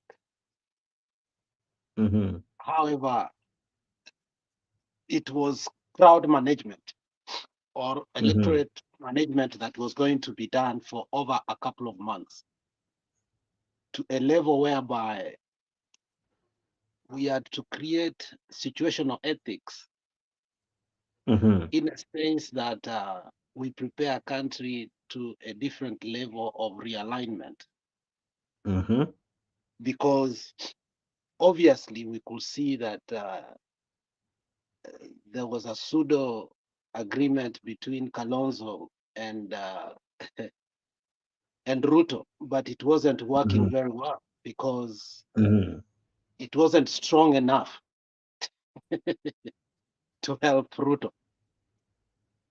And as soon as they took over, the issue of shareholding came in, and therefore Ruto was warned that there are only two shareholders. And we questioned the trips to Homa Bay by Murkomen. And more often than not, Murkomen told us yeye ni mtoto wa mkono wa baba, yeye ndiye aliletwa kasiasa na baba, and all these things were done in Homa Bay. And we kept on connecting the dots to form the line, but in a democratic space whereby denialism is the order of the day and the political blasphemy that somebody is always right, we were not allowed to venture into that. But the day has come eventually. And we are not here to thump our chest that we've been exonerated. No, the question is, where is Martha Karua left? And what is the next point when it comes to our brother Kikuyus? Are we going back to 42 against 1? And they should think about that seriously. We are not threatening them, but they must know that our biggest problem is not anybody. If there is anybody, we have a biggest problem is one person, one community. And in order to deal with that, we have to put our differences on the side. Then we get what? The leadership. And after the leadership, we will be able to deal with it. Okay, I hear you, and I see where you're going with the argument. It's not an argument, it's a reality. Yeah, your chain of thought. I love how you're going with it. But let me bring you to what we had discussed with Mr. G. What do you think was really the pivotal role of one Museveni in the meeting that happened yesterday? What was his significance? Because yes, Mr. G. Before you ask that question, Museveni was viewed as a convict. Museveni Yes, was viewed Mr. as G. a convict because the very people of the Republic of Kenya are against the so-called agreement between Ruto and Raila. In terms of, when you look at in terms of percentage, including me talking here, I am 100% against it. Yeah, but then we have to face the reality. You are against it, but it is happening. Yes, Mr. G. Yes, Mr. G. Take any pool at any time. Take any pool at any time. It doesn't need to be scientific, my friend. Go anywhere, any forum. 96% will be against it. Exactly. Yes, Mr. Okay, G. Before you ask a question, because there's a question I wanted to ask Alex, but there's a point that Alex has brought in. You know, the words from President himself, the words from Ruto, who said that our problem, you remember that topic? There's something that Alex has just brought in right now. I think that is talk. We can discuss it just a bit before we go on with another issue. Because remember, he's the same person ambaye president alisema kuwa we have to cling to power to deal with this issue. You remember that statement? Yeah. And that statement, what wanapoiangalia sana your statement. Our good friend Arol amekuwa na challenge. I don't know, Arol, try to activate your mic. You're in the studio, yes, but your mic I think both your mic and your camera are not activated, and I think equally your mic is low. If you can activate the two, it will be good to be in the studio. I see you in the backstage. Unfortunately, I can't add you until you activate that because uh, the activation key lies in you activating your camera or your mic for you to be able to access the show. Equally, you joining us this evening, thank you so much for staying tuned to Kenya News Link and being part of this great conversation happening here live. Thank you as well for subscribing and being part of this great channel that just started the other day. But man, oh man, are we making giant steps? A baby making steps in form of a giant. But thank you so much for making us number one. This is where all this happens. Thank you so much for making Kenya Newslink your home of choice. Good day, I see you. Asante sana, brother Benson, I see you. Club is Kereta, I see you. Asante sana kwa ujumbe wenyu na pia kwa kuparticipate kwa show. I love your sentiments and what you are saying hapo kwa comment section, and the many of you still watching us. All right. Now, that issue of there is a problem we have with a certain tribe. I don't know how I'll even talk about it because it's a dicey topic in the sense that one, um what happens because here is a situation where Rigi G is still the deputy president. He is equally a situation where the president In still wants to quotes, go for a second in term. quotes, in quotes. See, the problem is Why do that you say in quotes? He's still the no, deputy president. no, Jax, it has reached a Yeah. point. If we have to speak politics of deceit, then Mm-hmm. we will have to go through this in cycles and in cycles and in cycles and in cycles. The deputy president of the Mm-hmm. Republic of Yes, Kenya yes. is Ndindi Nyoro. Mm-hmm. Mm-hmm. He does direct business with the president. He has the ear of the president. As Rigiji is in Mombasa, Ndindi Nyoro is being sent into some, some high level engagements in some counties, and Rigiji is left while pulling in Nyeri and either Murang'a. Okay, if it's an international community, atapelekwa Cambodia and then come back. While Raila is somewhere else and Kalonzo is going somewhere else and the president is going somewhere else, the best they can do is to go solve what? Maneno ya busa na madawa ya kulevya. That's the best they can do to him. Unamchomea lakini ni sawa. No, I mean, just look at what is that. You see, But go on. Go on, go on. Jax, this is a very dicey issue, but I'm willing Mm-hmm. to risk. I'm willing to take a risk to say things that are unpalatable. Mm-hmm. And I can see already your body language shows me that you may not be ready to listen to some of those things. As long as they don't interfere with the channel, I might listen. But if they do, I'll definitely cut you off. But go on. They don't have to. Jax, the fight between the Kalenjins and the Kikuyu did not finish in 2007. Mm-hmm. The Kikuyus never went back to their farms. Mm-hmm. We have been towing this thing around. Mm-hmm. Na italipuka. Mm-hmm. Na ikilipuka italipuka vibaya sana. The people that are mad today that in a large extent that do not want Baba to go to the AU are our brothers from the mountain.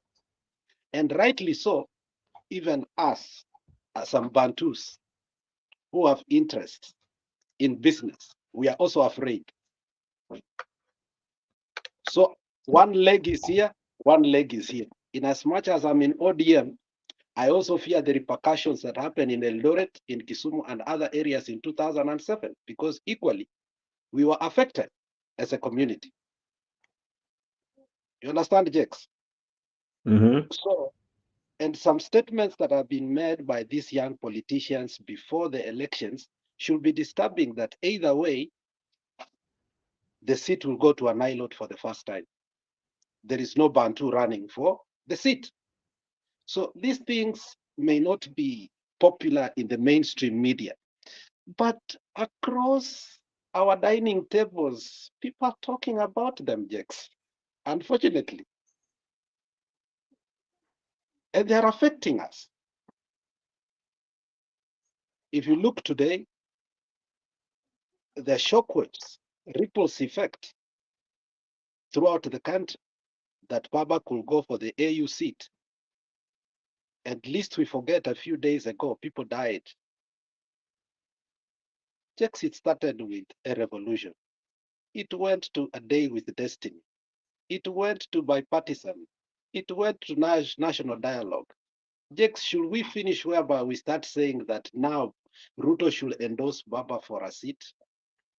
How low should we go? I don't know. I don't know if you have listened to the last clip I've played. There is a statement Raila Odinga has made that was very interesting, and it was among the last questions I was to ask Mr. G. But since you're here, we'll extend Kiasi. Think about it. One, Aisha Juma goes to Capitol Hill today. Okay. They bring the issue of two-third gender role. Why was it important for Aisha Juma to go there? Two, the NADCO report you're talking about, imeambiwa itashikanishwa. But this is what Raila Odinga says, nitaongea na Bwana Ruto. That statement reminded me of this famous statement, I will talk with my brother. And we were calling them the handshake brothers. I will talk to my brother. We'll see what to do about it. Are we back there kabisa? Yani tuko tu huko kabisa, so deep that I just sink into some of us that these guys are already working together. Jex, this script has been rewritten to suit the people of Kenya, but this time around, it has been very elusive to convince the Kenyans that this is the way we should go. Jex, I would like me and you to have a one-on-one so that I can tell you when the Bendera NDP went down, some of us cried. It was the saddest day in the politics. LDP, the party for Raila Odinga. NDP, the one that he fought after he got out of Ford Kenya and he went for a re-election. No, it was called what? LDP. No, NDP. It was N, all right. That is what married Kanu. Yes, okay. LDP was Liberal Democratic, that later on that was with what? With the Rainbow Coalition. Okay? Okay. So if I can go down memory lane, we have a lot of historicity that we need to draw back, that we can learn of what Dawa, Bwana Dawa, Makto did in order to bring these people together. But nevertheless, let's not go back there. The script has been rewritten several times to suit you and me, but ground imekata. Okay. So if you see the latest one, it ilikuwa like so fast. First of all, Baba is seen with Babu Win sitting somewhere alone. It was said Baba has endorsed Babu Win. Babu Win again goes with Gladys Wanga. Wanaenda wanafanya nini?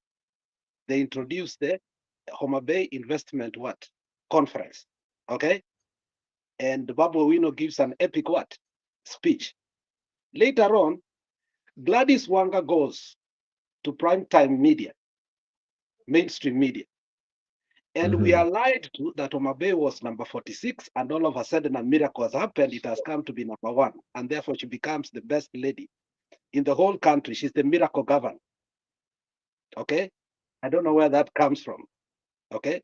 Now Homa Bay has everything more than Kisumu is the best. And I'm not against Homa Bay, but things were being blown out of proportion. A few days later, we see Gladys Wanga Nakihika in front with the president during the governor's in Naivasha. A few days later, we see Ruto with Raila whether photos were, whether they were right or wrong, some people are disputing, I don't know. But then the next day again, you find them where? In Homa Bay. Is it by coincidence? This time they want to force that script. No, Jex, relax. Your body language doesn't want me to talk that. I can see. No, I'm nakaa ndio nikusikize. Go on. We are being forced into a script that we are not going to agree. You hate me or not, I'm part and parcel of the process of ODM. This is not how we are going to sell out ODM, that in a matter of days. Remember, everybody that today stands up in that country, who is who, was baptized and sanitized in ODM, including Uhuru Muigai Kenyatta. Nobody stands taller in that country ambaye hakukuwa kwa ODM at one particular time, including Kalonzo Musyoka. Now you want to tell me mtoto ameze baba? Is that right? Mm-hmm. Do you see a possibility of a merger between UDA and ODM? It doesn't even cross people's minds. Mm-hmm. So, Jakes, we must preserve our sanctity. This is a shrine that is temporal, that we have a guardian that will come and go. But shrines do not move. Priests come and go. And we cannot get to a point we treat some priests to be, so wanahitaji infallible. They are pious, they are popes of politics, that we can allow them now to take a party that has taken roots for years. It's the classic moment of the Gandhis in India, whereby Nehru Gandhi, until today, Sonia Gandhi comes from Italy because she was married to Sujui Nani, and an Italian becomes the prime minister of India because she comes from the Nehru family. It's selling of the soul. That's the same thing that has happened today in Britain. They have an Indian prime minister. And the West prepared very well that script that if Britain can have a foreign prime minister, Kenya can have a prime minister that is outside out of the country, or a president. And that script is being now used. It was started in Zambia when King Cobra died. A white man became a president for that country for 3 months. It was rejected. And it was one thought things that many people, if they knew what Pan-Africanism was in threat, I don't want to go back there. But today, as we sit down and we talk about these issues, very soon, the president of that country might not be even a citizen, because we are running in a trajectory that is very dangerous. So this issue of one person marrying a particular, we have personality cult politics. Either we stop it today or we allow it to continue, and then there is no need of having elections. Let's sit down in barazas. As Mungatana was saying, we call Pokomo elders and we have a deal, instead of wasting money to go to where? To elections. Now, who stands?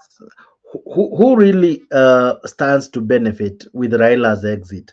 Because when you look at it, those of us who are mourning and those of us who are celebrating, there is a thin line of celebration and there's a thin line of mourning. There are those politicians who have been perpetual using Raila Odinga for their own selfish interest, both in Azimio and equally in Kenya Kwanza. How? In Azimio, they use him to get their seat. All right. When you get a direct nomination from Raila Odinga and even he holds your hand during a rally and you get a party ticket, yeah, ODM, upate hiyo certificate, you're almost home and dry. Kenya Kwanza equally have been using him in their advantage, because that is what they sell, what many describe as Raila phobia. With his exit, I think I had asked this in the last show, with his exit, who really benefits? Because when you look at it, William Ruto says it's a win-win. It's a win-win. But who wins and who loses? And why is it important that he really has to go to AU? Jex, you're looking things from a local point of view that, yani, if we go that point of way, we are going to miss the mark. Now, let us look at the trio that is manning the politics of today in Kenya. In terms of money, it's Uhuru. Okay, well, in terms of controlling the electorate and the narrative, it is who? It is Raila. In terms of the tools of power, it is who? It is Ruto. Okay, but then again, when you look at the trio again, who since independence somehow, even as we speak today, in terms of posterity, he's closer to power than any other person. It remains to be Raila, because how her daughter was taken to Ayala with the UDA people voting to him man to man, including this lady that you saw today go to where? Baba's office. They voted for Winnie Odinga. And many people say, oh, Baba, Baba has been preparing Winnie Odinga. And if you see Alai's post when Alai had a beef with Baba for a couple of years ago, he always said that the person controlling ODM is Winnie Odinga. And for some reasons, they did say that Winnie has a beef with many people, even the way the campaign was carried, so on and so forth. Ruto has not reached a point whereby he can put his son or anybody in a position whereby with merits. And Raila did not put her daughter there. Her daughter has been vocal. If you see her interviews, she's well advanced and she suits that position. Okay? In terms of debate and in terms how she relates with people, Winnie Odinga is also her own shadow, not the shadow of his father. Nick cannot do that, neither Uhuru's sons. When they have big, small problems, Uhuru will turn out in their gates. Not Winnie. Not Winnie. Winnie will have to deal with those police peke yake. Unaelewa? So the social capital that Odinga has is more effective than right now than Uhuru na nani. And even if Raila was to go today, Mama Aida can stand and say, and I'm taking over ODM, and ODM will stand. Okay? If Ruto was to go right now, will UDA stand up? You've seen Jubilee struggle without help of Uhuru. So what I'm telling you that Raila stands out to gain too, in as much as you think that when you ask who stands out to gain, you know, you look at things that are just, unajua, and Uhuru told you during matanga ya Mtimama, and people are so quick to forget. Hii gazeti, hii karatasi, ni ya kwenda kwa choo ama kufunga nyama. Two things it can do best. But then there is something called corridors of power. You want to tell me, Jex, all of a sudden that Raila is being given 600 million to go all over Africa to campaign? Was it just an abrupt thing?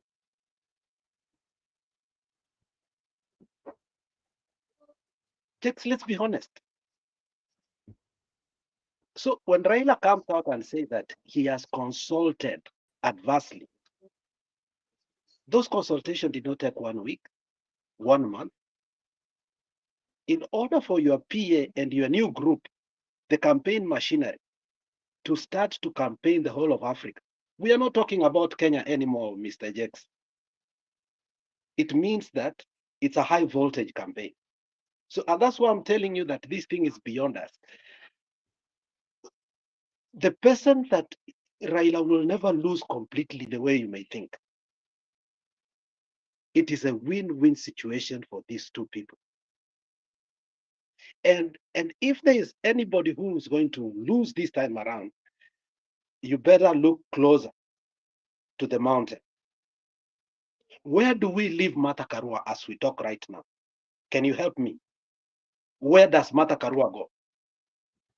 But that is a question I've always avoided to ask for two reasons, because I have always tried to protect Azimio image. But now I think I have all the powers to ask this question.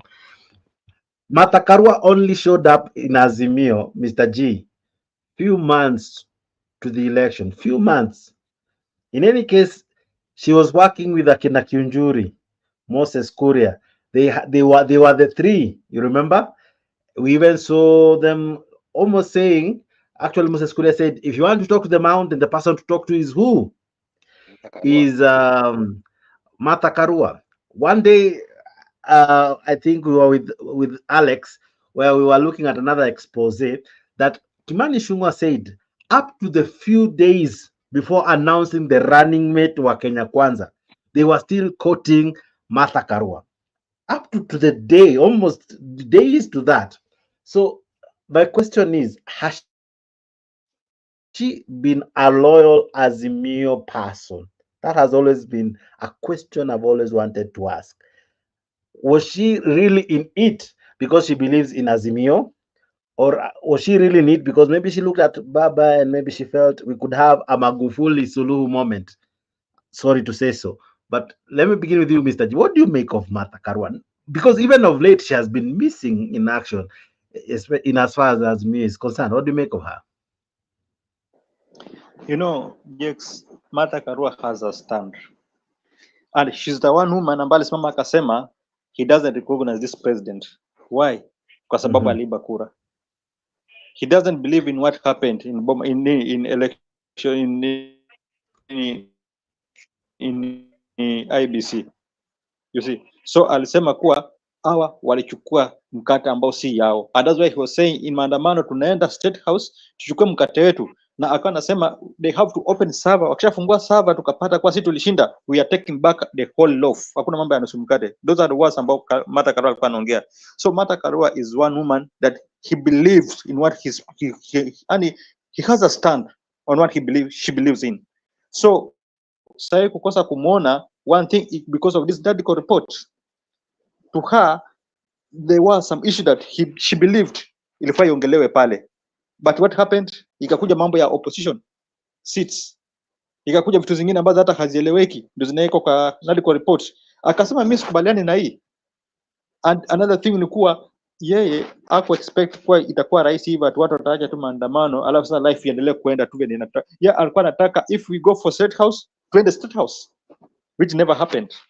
So there's some factors ambazo zilimdisappoint. That's why unaona haonekani sana because of some issues ambazo kubaliana nazo kwa Azimio. Azimio has to put his house in order. Kuna problem in Azimio. And that's why I told you that hata baba akitoka sahi, Azimio is dead. So for this 1 year akiwa na campaign, he has to be wise to make a decision when he kitu taran. But akitoka tu sahi, Azimio imekufa kabisa, kila mtu anaenda njia zake. But I wanted to comment on this issue. This guy amekuwa hapa sahi rebel, bora aache utoto. Akianza kuongea mambo ya degree kwa Konga comment, hiyo ni mambo gani ambayo anaongea? Akuja kwa panel tuongee, achana na hiyo kuza anaongea kwa panel kwa group mambo ya degree. Jana Kenya River. Jana Kenya River. Now naona umeanza kukasirika na comment section. Now same question to you, Mr. Alex, that before election, Martha Karua was almost an undecided voter. In fact, she was quoting, she was the free agent. Mara kwa One Kenya Alliance, kidogo kidogo, we would see her almost avoiding zile meetings the G7 were going. Yenye tulikuwa tunaona Gideon Moi, Charity Ngilu, Kalonzo Musyoka, Raila Odinga, Wycliffe, yeye ndo anaitwa Mbetsa, I think, Oparanya, Musalia was there, Weta was there, but Karua was never there until the tail end. And that's one element most Azimio people refuse to remember. Even Mr. G, you see how he has answered. He has not gone to before. He has only gone to after, after the election of denying the results, refusing to acknowledge William Ruto as the president and all that. Those ones are after. But before, there is another chain of story behind it that many of us at times fail to look at. She was almost almost behaving like Alonso. At one moment, she's not fully decided. What do you think made her become the running mate? Is it because maybe she was poised by Uhuru that, you know what, this will be a good thing for you, achana na William Ruto, nini nini, this is better for you, and eventually she became the running mate? Because even during that time, NDC, whatever, we saw Uhuru kind of being the one really pushing for the running mate slot. What do you make of Karua when you think about it without now looking from election point of view? There's a meal in totality. You're asking a question in a very difficult way. I think you want to answer it, but you have a I don't position want. that you are I the want you moderator. to. You are not in a position to say what you want. You are going. Let me just become the moderator so that you just utoe tu hiyo kitu kwa roho. But before I become the moderator, I No, give no, you. no. Let me tell you one thing. I have to There are stick to three my lane. matrix. I have to stick to my lane. No, Mm-hmm. there are three matrix playing here simultaneously, Mm-hmm. and Mm-hmm. those three matrix, both of them, all the three are very cardinal. Mm-hmm. And first of all, Uhuru was not in the Rainbow Coalition government. So the heir apparent at that particular time, the Iron Lady, was Martha Karua when she became the minister. After Murungaru came out, was it Murungaru or who? And she became the minister for what? Constitutional Affairs. And that was a very powerful seat because remember, at that particular time, we were also negotiating for the new constitution. So she became the face of everyday politics in Kenya. Daily, I mean, she was a powerful woman. And then Uhuru on the other side, they were with the former Chako seller, this guy who became the minister for defense, another clueless guy from the mountain, but he had supported DP for a very long time, and therefore Kibaki had to bring him in from Kanu and became a minister for defense for a while before eventually he died. Now, so Martha Karua had his center of power within the Kibaki administration because Kibaki was sick at that particular time. And Kimunya was also having his part the other side. So there was constant gabble between these two. And eventually, Martha Karua had to resign with Mugatana. In now comes the Guinness Book of Record when the first opposition leader of any country endorsed the sitting president. Nobody wants to talk about that. We want to sanitize Uhuru Muigai Kenyatta and forget about that.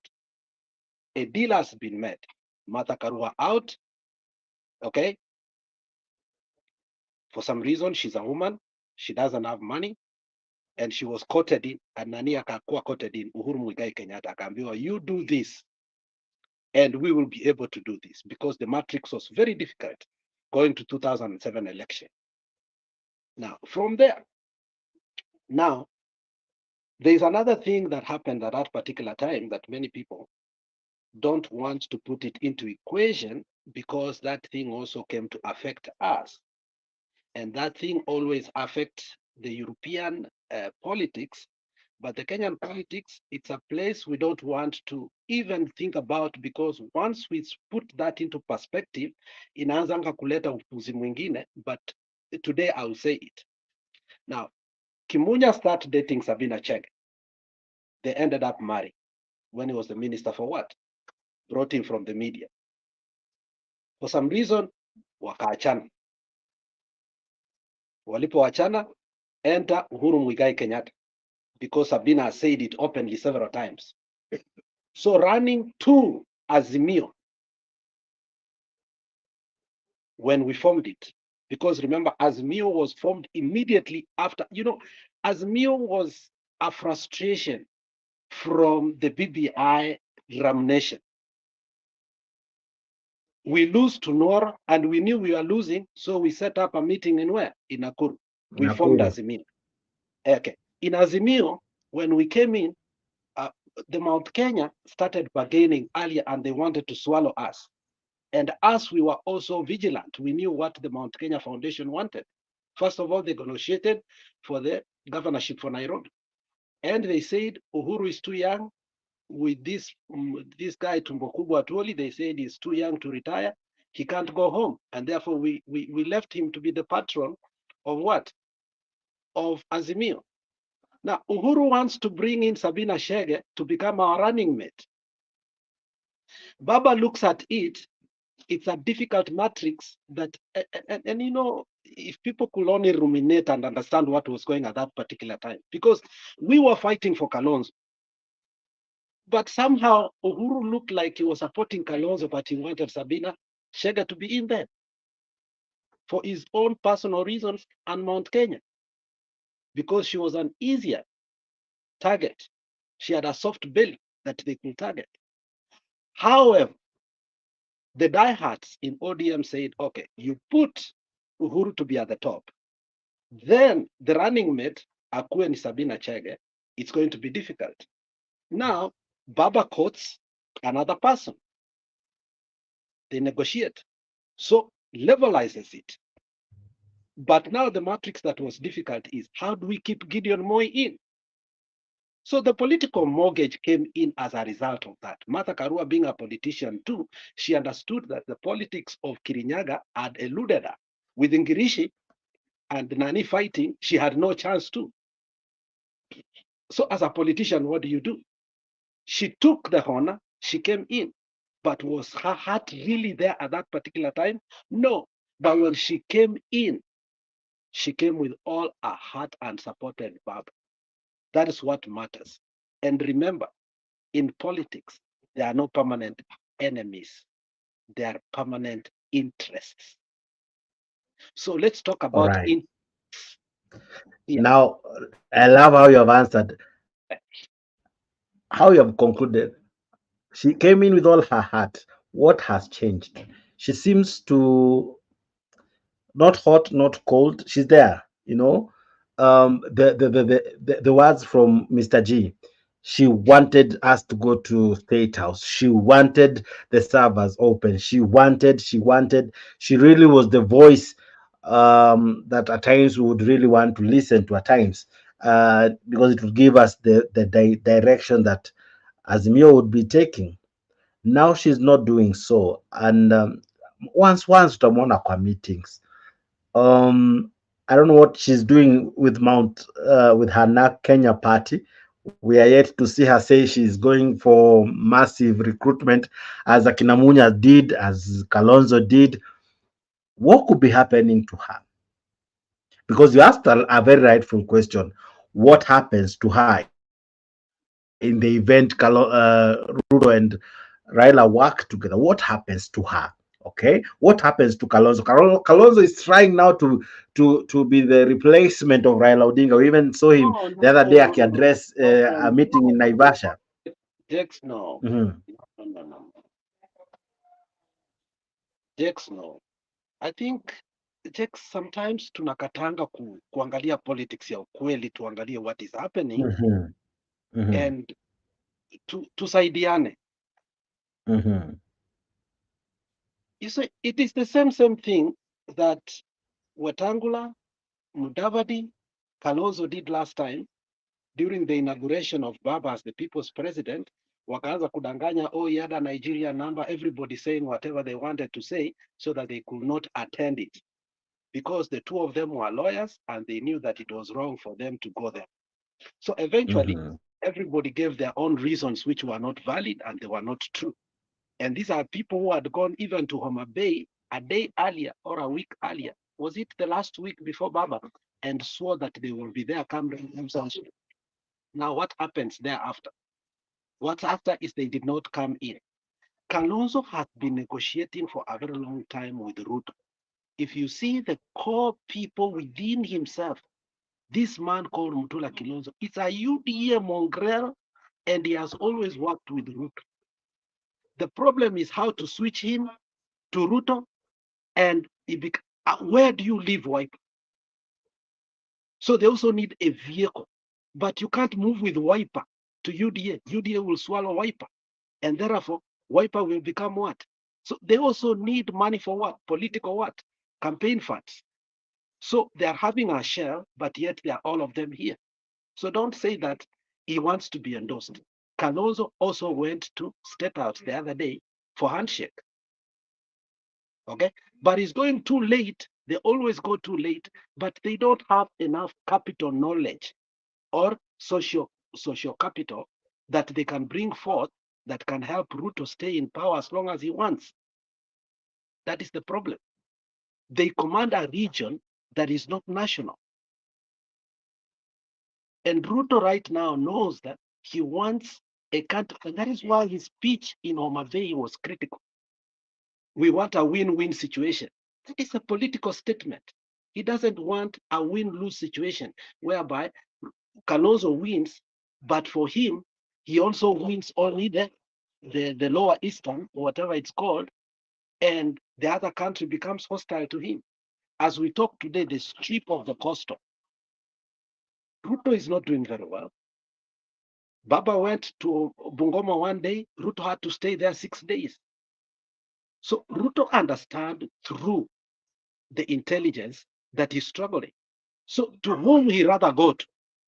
Is it Kalonzo or Raila? So don't say that Kalonzo wants to inherit Baba. There's nothing Kalonzo can inherit. Kalonzo cannot inherit me unless he inherits you. Take it to the bank. I still don't have a party. He can as well inherit me. After Mr. G, now that Mr. What I G. will try to explain and then we go. Let me Yeah. explain what happened here. Now, the whole issue, if you put it in a perspective. Now, today I've taken my ODM hat off. If you look at what I'm saying, I've taken my Kenyan hat off, my Kisi hat off. I'm analyzing politics. As a person who will be a strategist, looking at the interests of the three men who are controlling the politics of Kenya. But now when it comes to my own interests again, I'll be saying something different from what I have said. So you must approach things from the truth. Then you start doing something called spin doctoring to achieve your own results that you want. You understand? Yeah. So as we sit today, Kalonzo will not easily inherit Baba's side easily the way he thinks. If you saw the electric cheering of our brothers from the lakeside to Ruto today, and then you hear the rhetoric, those are two diametrical. Nobody remembers any sin that Ruto has ever committed. He was sanitized to the core. Take a political microscope today. Ruto is a saint. So to finish, That reminds me. I don't know if you heard how Gladys Wanga addressed the PS for say Omolo CS for internal security. How he addressed him, he called him the son of our soil. He he praised William Ruto. He almost went to the level of saying, one of our son, one of a child from our region. No, thank you so much. What do you make of such sentiments? And I'm sorry for the domineering today because I've been keeping quiet and a lot is in my heart. And I've said this script has changed for a very long time, but they didn't know how to execute it. The first script that did not work is when Ruto went to Luo Nyanza for development. Do you remember how Gladys Wanga received Ruto? Do you know how many bulls Gladys Wanga gave to Ruto? Did that script work very well? Do you remember us making noise that Orengo had called Ruto His Excellency 13 times? When we were still going through Mandamano. This script has kept on changing. Now, let me ask you your question now, in your normal sense. Jaka Kimba, Karoli Omondi, Eliud Owalo, these are people who have worked closely with Baba over the years. Closely. If there was any graft, and I'm using the word loosely, If you want to beat me up. This is politics. If there was any grant, if there was anything money changing hands, those were the people who could do it. Is it by accident or by design that all of them today are working for Ruto? People should ask themselves a lot of questions. Politics is not for weak-minded people. Jakes have come to know right, and I'll tell you without fear. If I get to politics today, I'll be worse than Simbarat. I'll be a crook, I'll be a grabber, and sometimes I will not think. I will never say the truth. Because these virtues don't help anywhere in politics. But now, because our internet never forgets, if you are quoted, will you deny this? Are you now of sound mind? Do Kenya remember? Are you of sound mind now? So that when that day will quote you, you won't say that you have been misquoted. Do Kenyans He's saying remember? is of sound mind. Tell me, do Good Kenyans health. remember? Kenyans don't remember, but at times we vote with emotions. Don't use the word but, say however. But is a strict word that people will remember. However is a loose word that people forget. All right. Let's use those two interchangeably then. Mr. G, you have been quiet for some minutes. Now, let me ask you, Mr. G, so that Alex as well can take a breather. If you remember correctly, the handshake government was, of course, we never had a handshake government. The handshake working agreement, arrangement, we saw Akina Gladys Wanga had some serious parliament seats. Are we likely to see now a change in parliament where Akina John Bahadi gets some interesting position, and eventually, sasa hata we have been seeing them walk out on the housing levy. What happens now? Will we have a total capture by William Ruto in all spheres, both opposition, parliament, judiciary, even the church, everywhere? What do you make of such, if that was to happen? You know, Jix, that's why I told that I'm saddened with what is happening. Kwa sababu, as I told you that this guy ambaye ni Ruto is a guy ambaye tulikuwa tunasema damu yake, mkono yake inanuka damu, mkono yake inanuka dambi. Ni mtu ambaye hata hatuwezi simama naye kwa debate. And now he's the person we are crying atusaidie kupata kura. You know, I have listened to what Alex has spoke, and it just reminded me of what Nicole Mikavel said, that a prince who wants to keep his authority must learn not to be good. I'm trying to understand that word, but bado sijaielewa vizuri. It should not be good. Those are the words ambao Mikavel used. In our politics today, I think the interest ambao Alex ameongea, that's the main thing ambayo ina happen. Somebody will not fight for you, but he'll fight for his own interest.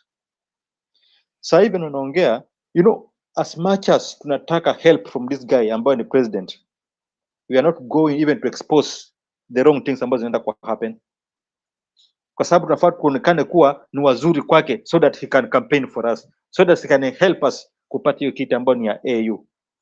And as I just told you, mambo mengi itajificha sana. Is either maybe kama baba ataanguka akuja tena aanze kufight again, but as long as sasa unaanza kuona watu kama kina nani wanaanza kumwendea, watu kama kina huyu mama from Mombasa anaanza kwenda paka kwa ofisi yake capital, then the things are, yeah, that means that those things will happen. This is just a handshake whereby sasa tutaanza kuona people interacting venye ilikuanga na kina Uhuru. Na sijui kwa nini baba hizi pia learn sometimes na hizi vitu. Si nilikwambia pale mwanzo kuwa in Jubilee government makosa yote, dhambi zote ziliwekwa kwa mgongo yake, and again this one pia itekwa kwa mgongo yake pia.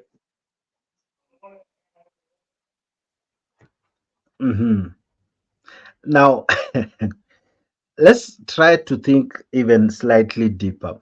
When you look at the whole story, how it's now unfolding, Uhuru has been going all over. Others were trying to read in between the lines and say, hey, probably anajaribu kuendorse mtu mwingine. Uhuru has come out clear and say yeye ni Azimio damu, Azimio kila mahali. And because we don't have a footage of him endorsing anyone else, my question now to you two is this: will we have a trio matrix where now we have Uhuru, Raila, Ruto working together? Of course, somehow some of them must come out to work together to support Raila Odinga be the AUC chair. Is this the union that is about to happen? Is this how William Ruto, Raila Odinga, Uhuru Kenyatta finally pair and create a trio matrix where the three now become a force that it will be interesting to see what happens. Let me begin with you. Mr. G. What do you think? Can do we have a likelihood where now Uhuru, because you remember the other day, Uhuru came out. We saw him in Tanzania. We have been seeing him all over. He has gone several to Uganda. Kidogo kidogo ndio hawa watu wawili tumewaona wametokea Uganda. Is it possible that the three can come together, and that will be the matter of all coming together, if that is anything to say in English? Let me start with you, Mr. G. What do you see the likelihood of the three coming together? They can come together kwa sababu gani? One factor ni kuwa Uhuru is a businessman. And some of his business ziko pia Uganda, but tumeona kama nani akiwa anamfrustrate the president ambaye ni Ruto, amekuwa akimfrustrate sana, but I have been listening to his statement ambayo ni Uhuru. Hakuna mahali Uhuru amesema hizi fanya kazi na Ruto. In fact amekuwa kwa media akisema kuwa wakitaka advice wakija nitawapatia, kumaanisha these are people ambao wakiamua kusettle their differences they can still work together.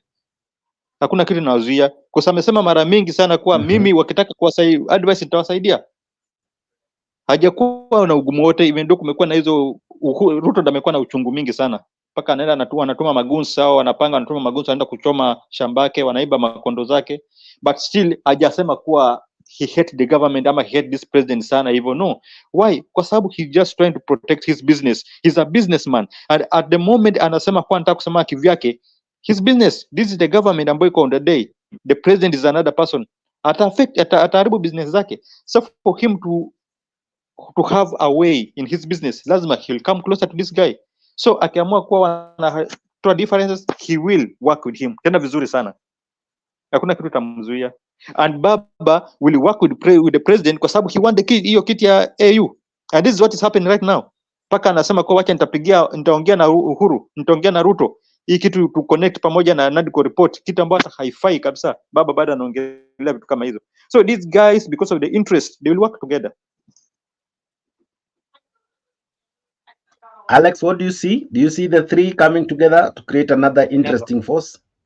Never. Because unfortunately, the ultimate desire of any president in the world is to have absolute power and govern the country that he wants.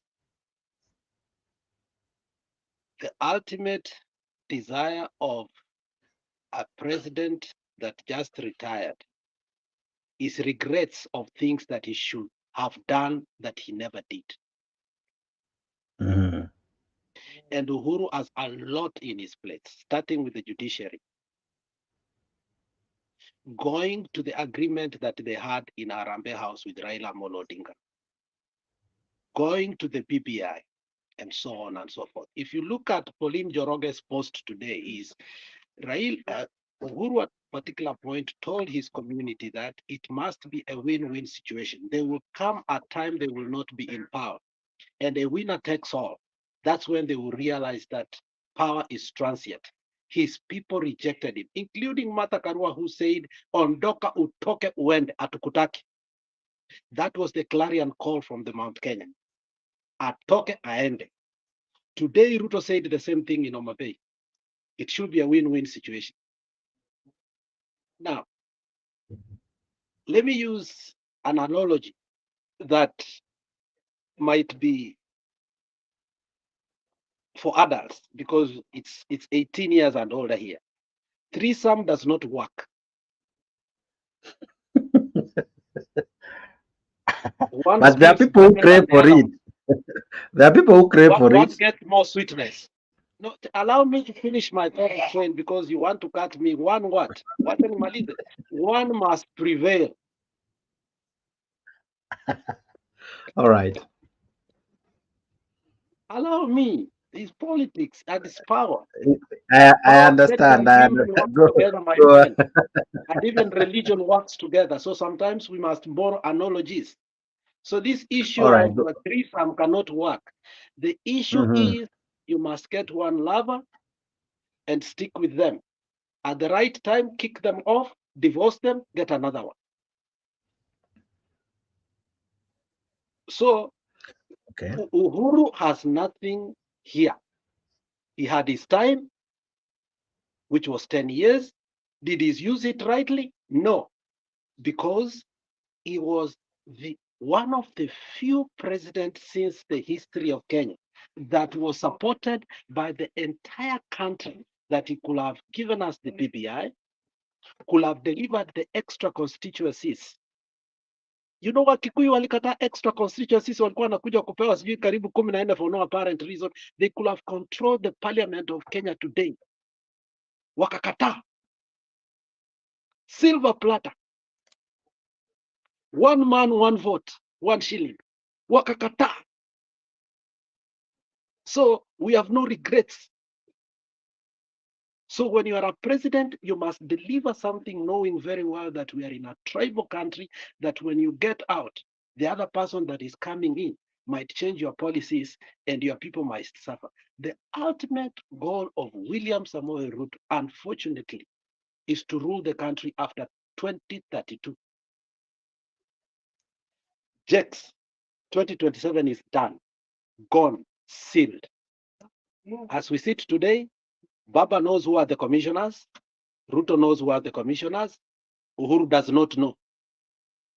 Kalonzo has no clue. That's how bad it is, unfortunately. That reminds me. Do we have a So if politician? anything we are talking now is 2032 and beyond. The reason as to why we don't have an IBC. Let's humble ourselves to a point that we see that, look, unless we go back to the drawing line and say, look, is there anything we can redeem in 2027? Then, yes, there is a thin line. But the way we are playing our politics, tunachapa ya 2032. Now, that reminds me, and I'm going to ask you this question because it really baffled me the other day. During the housing levy, 149 members of parliament were missing. All right? You know, you vote in several ways. You can even vote by abstaining. Is it possible? Is it possible? Because of all this, they wanted it to pass, but create a smart way, all right, of having it sail through without really causing a storm, saying, oh, Azimio may join government. Let them be upset. 149 is not a small number, all right? If they were present, they would have tilted the scale in either side they chose to support, but they chose to abstain, or rather, not even be part of it. Let me begin with you, Mr. G. Is this the beginning of us seeing Parliament voting in ways that are very strange, but therein lies in a hidden message that probably hizi stories zishaanza. The working relationship between Azimio and Kenya Kwanza zishaanza chini ya maji. At one point, if you remember Alex correctly, they even said nani, this guy, the whip, aliweza kuwa convince with money or whatever means he was able to use, he was able to convince some Azimio guys not to attend. What do you make of that kind of tactic? Even them walking out, I think it was just a charade. There's nothing much they were doing.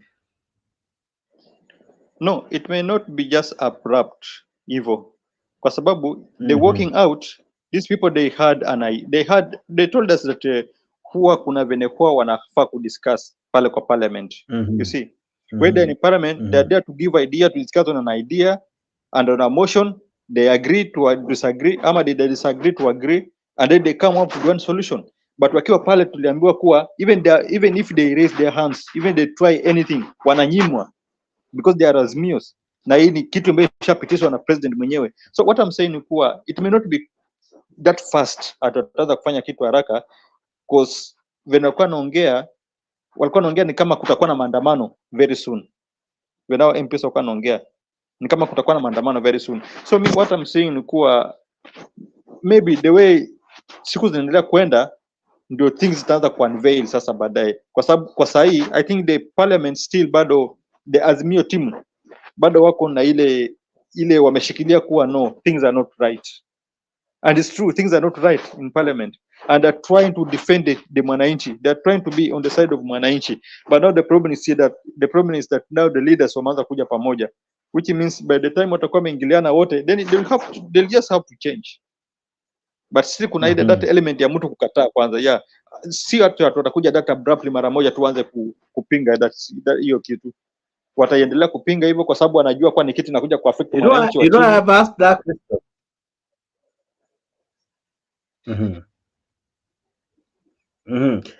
I have asked that question, and I think Alex is already getting what I'm going to. After that voting, Raila Odinga is yet to speak about it. In fact, he's on record saying, I came up with this housing issue. I know how to go about it. Ruto should come to me. All right? In a smart way, he was saying, in fact, he said, iki to see mbaya. Maybe we just need to look at it and do it in this way. Then you end up getting 149 MPs failing to attend parliament and voting. Alex, what do you make? Are these things coincidence? Ama kuko na more than meets the eye? Unajua, Jex, you need to know this. What is by partnership? By partnership is take and give. There are contentious issues within people's manifestos that we disagree with. Yes. And also we agree with. First of all, you start with what you are able to agree with.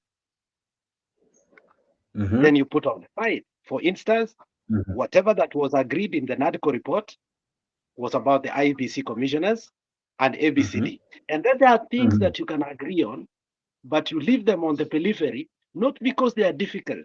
They become the bargaining chip for later on. That you say, okay, tutakunyongeza hii kidogo, tutakupea ugali sosa ama chai sosa. Kwa Waluya ni chai sosa. Wakina Mr. G. Chai sosa. So you don't take them completely out of the board. Unaelewa? Out of the chopping board. Now, in the NADCO report, many people did not understand is that we left a lot of things hanging so that we can be give and take. So there's this contentious issue that eventually it's going to be the brainchild. Hinga was taken from South Africa by Raila Amolo Odinga to come to this country to do affordable housing. So that is, and that's why I'm telling you, every person that truly is working for Ruto today has been sanitized, elevated, made through ODM. If that does not come within your mind very well, like Penny, and understand that it's ODM that is in power. Penny Nyagaka is still in Kenya. Okay. Penny Nyagaka is still in Kenya, and anatest hapo kwa group, but anyway, let me finish my thought. Okay. So then you, go ahead. You may be in a position that you do not understand probably what is taking in effect. What Ruto is trying to do is to make sure that these things do not go to the credit of Raila Amolo Odinga. And that is why he's changing names. Okay? But the brainchild of all these things is Baba and the Rutos when they were together and they wanted to form a government in 2007. You understand? So, so this issue you are saying that no, they've come to a point whereby Baba's issues will prevail. However, they will not be written like in Baba Care, the way Baba wanted it to be written in Baba Care. Neither will it be what? Ruto Care, itakuja shift, ama shift, depending on your language on how you say sh and s. Okay? So that is among the other things that we must agree. Secondly, there is the issue of Ruto knows very well that, and this was the hardest thing that hit the technocrats when it came now to governing Kenya since independence. You can wish them away, you can shy them away, but Luo's technocrats are not people you can do away with and govern that country. They are part and parcel of the morsel that comes from the bone, that utapata you are having that jaw, umemaliza nyama yote, lakini uko ndani, you are trying to get the bone marrow out of it. So for him to successfully govern this country to the next generation and leave it carefully to the next generation, he has to deal with people that he did not like. For instance, as one particular time, it's Emilio Kibaki who said, I wish Orengo was never on that part. He loves him so much. I wish he could have been on our side. He could have been a very good minister in this department. That is a sitting president confessing. Okay? So it's the same way for me. I wish that Michuki was part of ODM for a very long time because he was an effective leader. So what you see and you've asked is true. Some of these things we are going to give and take and give. Tutafika by katikati, and by partnership we will work where it works. Where ambayo ita work, we will leave it another parliament to come. Now, there's another element I want to ask you, and you have talked about them, but umeiguzia tu kitoka. What happened to Mount Kenya Foundation? And I don't know if you saw yesterday's newspaper. I think we'll look at it in the morning, where some of these guys who are close to Raila Odinga, one way or another, wamemtoka tu pole pole in a soft way. We even saw who was citizen akienda at the State House, among many other things. The other day we saw huyu wa Equity akikuwa na Raila Odinga kule Mombasa. Kidogo kidogo ndio hizi stories za AU. What do you make of Mount Kenya Foundation? Let me say it quickly, and then Mr. Jet, I think, is better off to say it because we discussed it in another forum.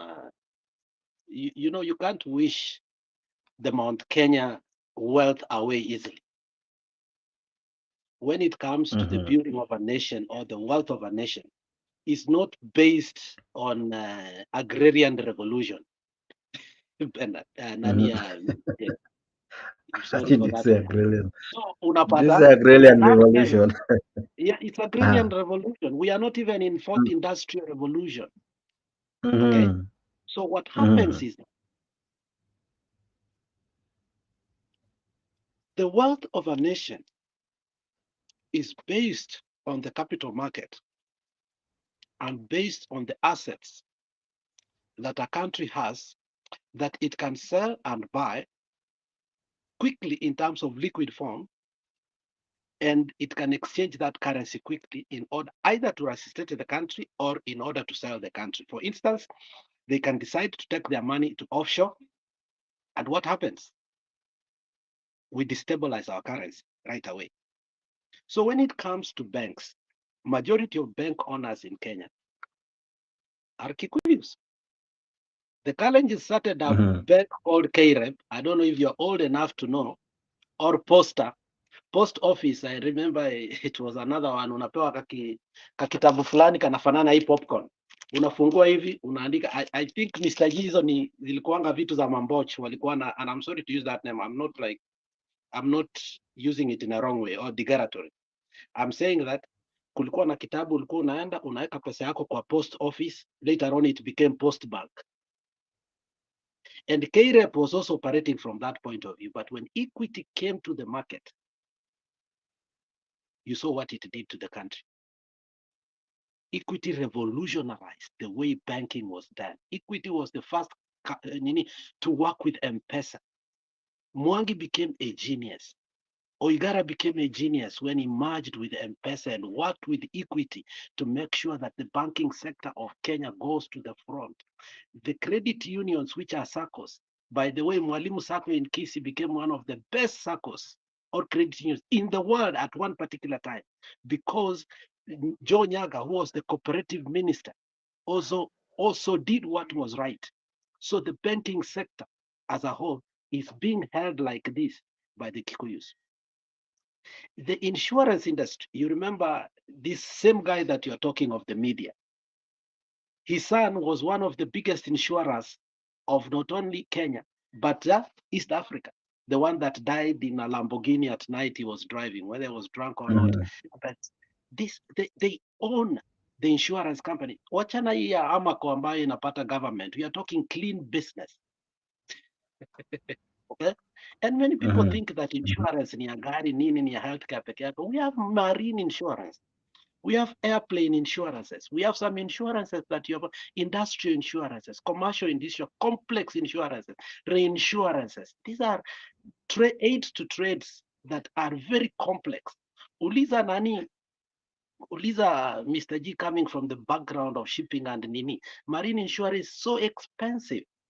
Cargo insurance is so expensive. Within the complex of shipping and whatever, they have so many kinds of insurances, all of them being held by what? The Kikuyu community. When it comes to the stock exchange, the capital markets, Nairobi Stock Exchange, I swear to you, 97% is held up by the Kikuyus. When it comes to industrial banks, you know, wakati tunapata msaada, si ati tunaenda tunapewa check, tunakuja tunaweka Kenya Commercial Bank, kama tunaikimbisha wapi? Tunaikimbisha Central Bank of Kenya. There is a process. And the people who do that are mostly Kikuyus. Now, when you bring now Mount Kenya Foundation in, then there's another guy who taught me something that I had to go and read for a very long time to understand. There's something called new money and old money. And this is something we must talk about. Now, it used to be, old money used to be people with industries, manufacturing factories, ABCD, like Machandaria, who used to have like the biscuits and so on and so forth. But today, there is many businesses that you can do without setting up a factory.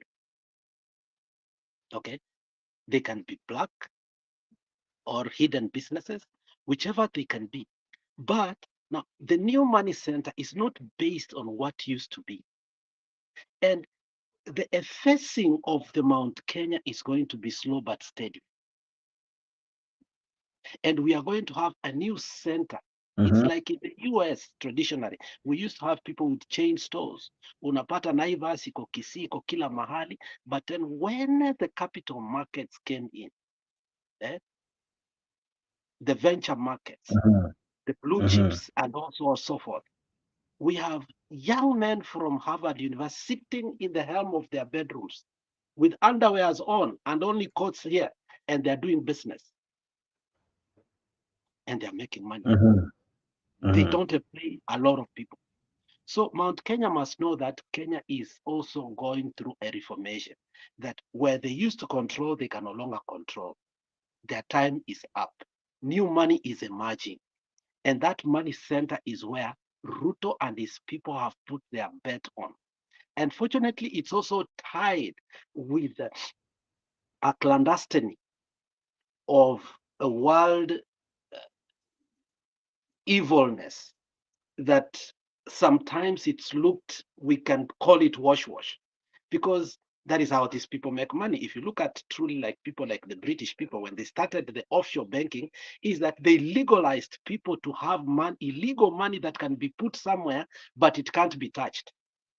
Unaelewa? And therefore, they were also not doing the clean business. So what I'm saying is that the old money of Mount Kenya is enough.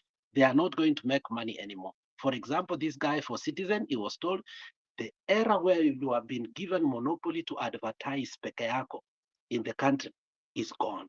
And Matiang'i opening the digital platform like this, now people can come and give you advertisements here. Are you going to say no? So he doesn't enjoy the monopoly. In fact, today as we are talking, more people get news from us than they get from Citizen lately. So why should he be given the advertisement? So the world has changed. So you will see their All way of right.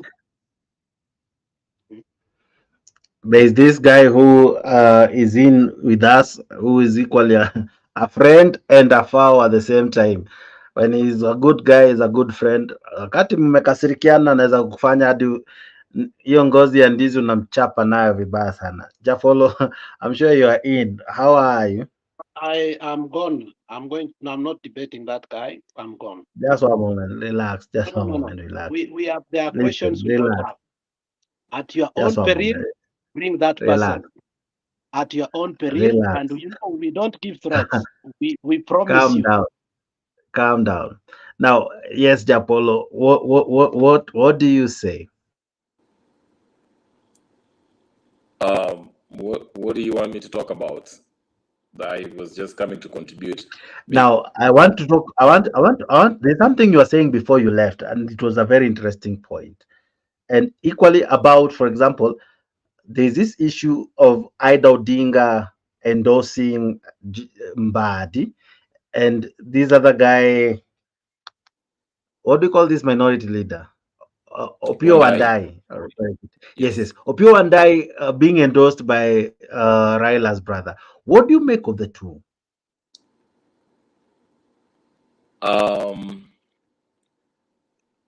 I think if Raila goes to AU, they will merge a new leader, whether it's Babu Eno or I don't know, Sifuna or whatever. I don't think whoever is endorsed by Raila Odinga, especially Ida Odinga or whoever that was, will, there are people who've earned their stripes within the ODM party. But I was more interested in what you said when it came to the reason why you found it very funny that there were 149 MPs that didn't vote for that Ninio. They conveniently didn't show up for that voting for the housing bill, which I think was also, I think I mentioned it in my whatever piece. Yes, Jakes, it's unusual, and I agree with you in the way you ask it. I think you suspected there was something there. It happened that, it's a way of the ODM or Azimio, without being accused of working with the government who are unpopular, for them to choose not to show up, okay, for it to pass. Because what I sub votes, whether you come in or not, and you mentioned unaweza ukavote in absentia, okay, and they did not. So yeah, obviously they wanted it passed. But yeah, and lastly, I don't know why Alex left. We don't have to debate. We can share ideas. No, it's well. Let's focus on the show. Yeah, I just wanted to talk about what he was talking about, the capital markets and real economy.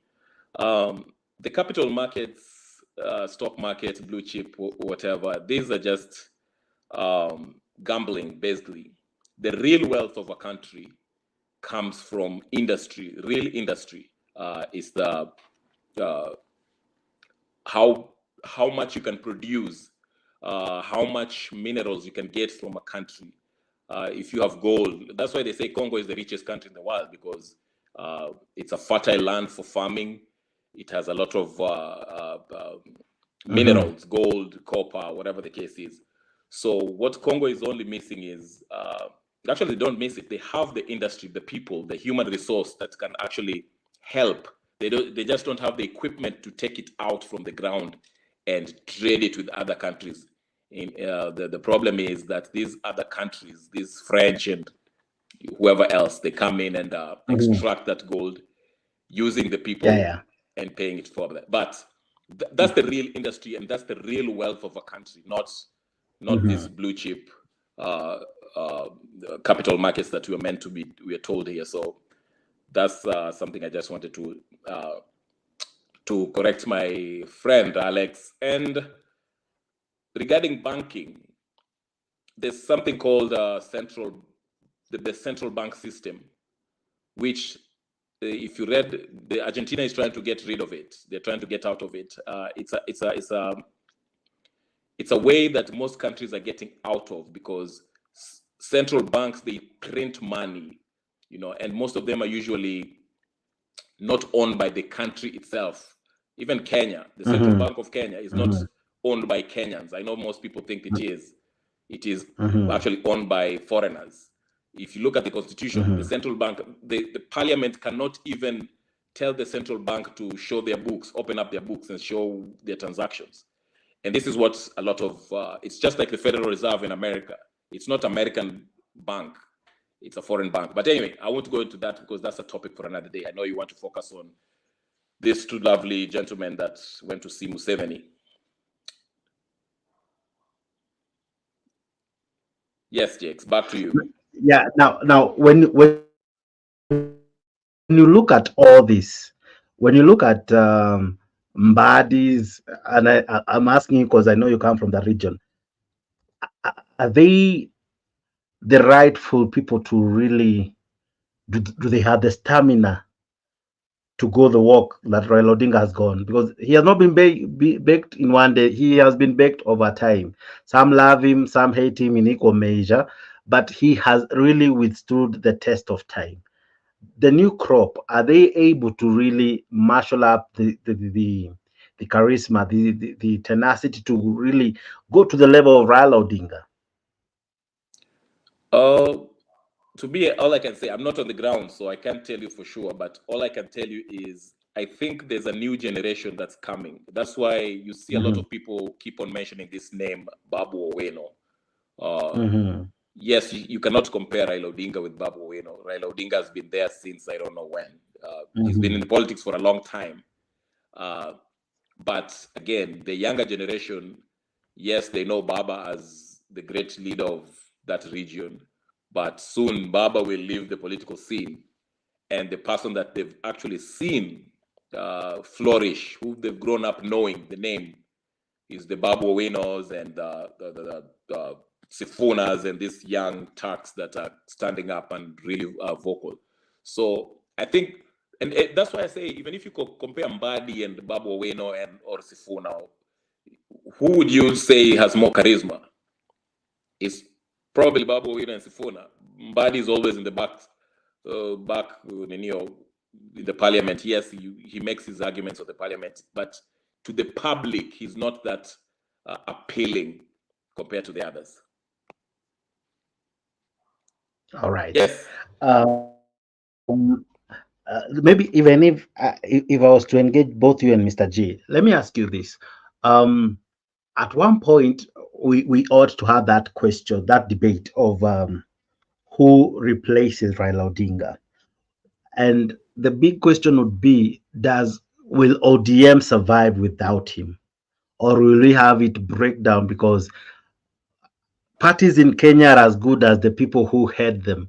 Wiper because of Kalonzo, KANU because of Moi. After Moi, it degenerated. Jubilee the same. ODM, do you see it survive this shakeup? As long as Raila is alive, ODM will stay alive, because just because he goes to AU does not mean that he cannot fly in and aweke vitu kwa in place. So they will still stick around because Raila is still around and alive. But when Raila, God forbid, if he leaves us, I think 5 minutes after his funeral, ODM will be done. Everyone will jump ship. That's how I see it. But maybe I'm wrong. I might be wrong. Our politics, are they issue based, or they revolve around personality? Is because I'm asking, because the reason I'm asking is, with Baba's exit, many people feel disgruntled. Many are not yet settled. Many are complaining. Others are lamenting. There's a lot of garnishing of teeth going around. even those who are celebrating, they're not doing it from a clean heart. All right. So our politics, both government and opposition, have they ever been issue based, or they have always revolved around personalities? You know what, Jakes? I'm so happy because we are making a slow transition. I think it's still largely tribal and regional, but you know, when you with time, and even if you see in the blogosphere, when you go to Twitter and you go to this, the people that make these blogs and whatever, they talk about the issues. You hear people quote the Constitution. They talk about what needs to be done, what the inconsistencies between different factions. So I think your generation ya kina Raila, as they phase out, okay, we are going to have an Ninio that will be issue based. Now, it might not come in tomorrow.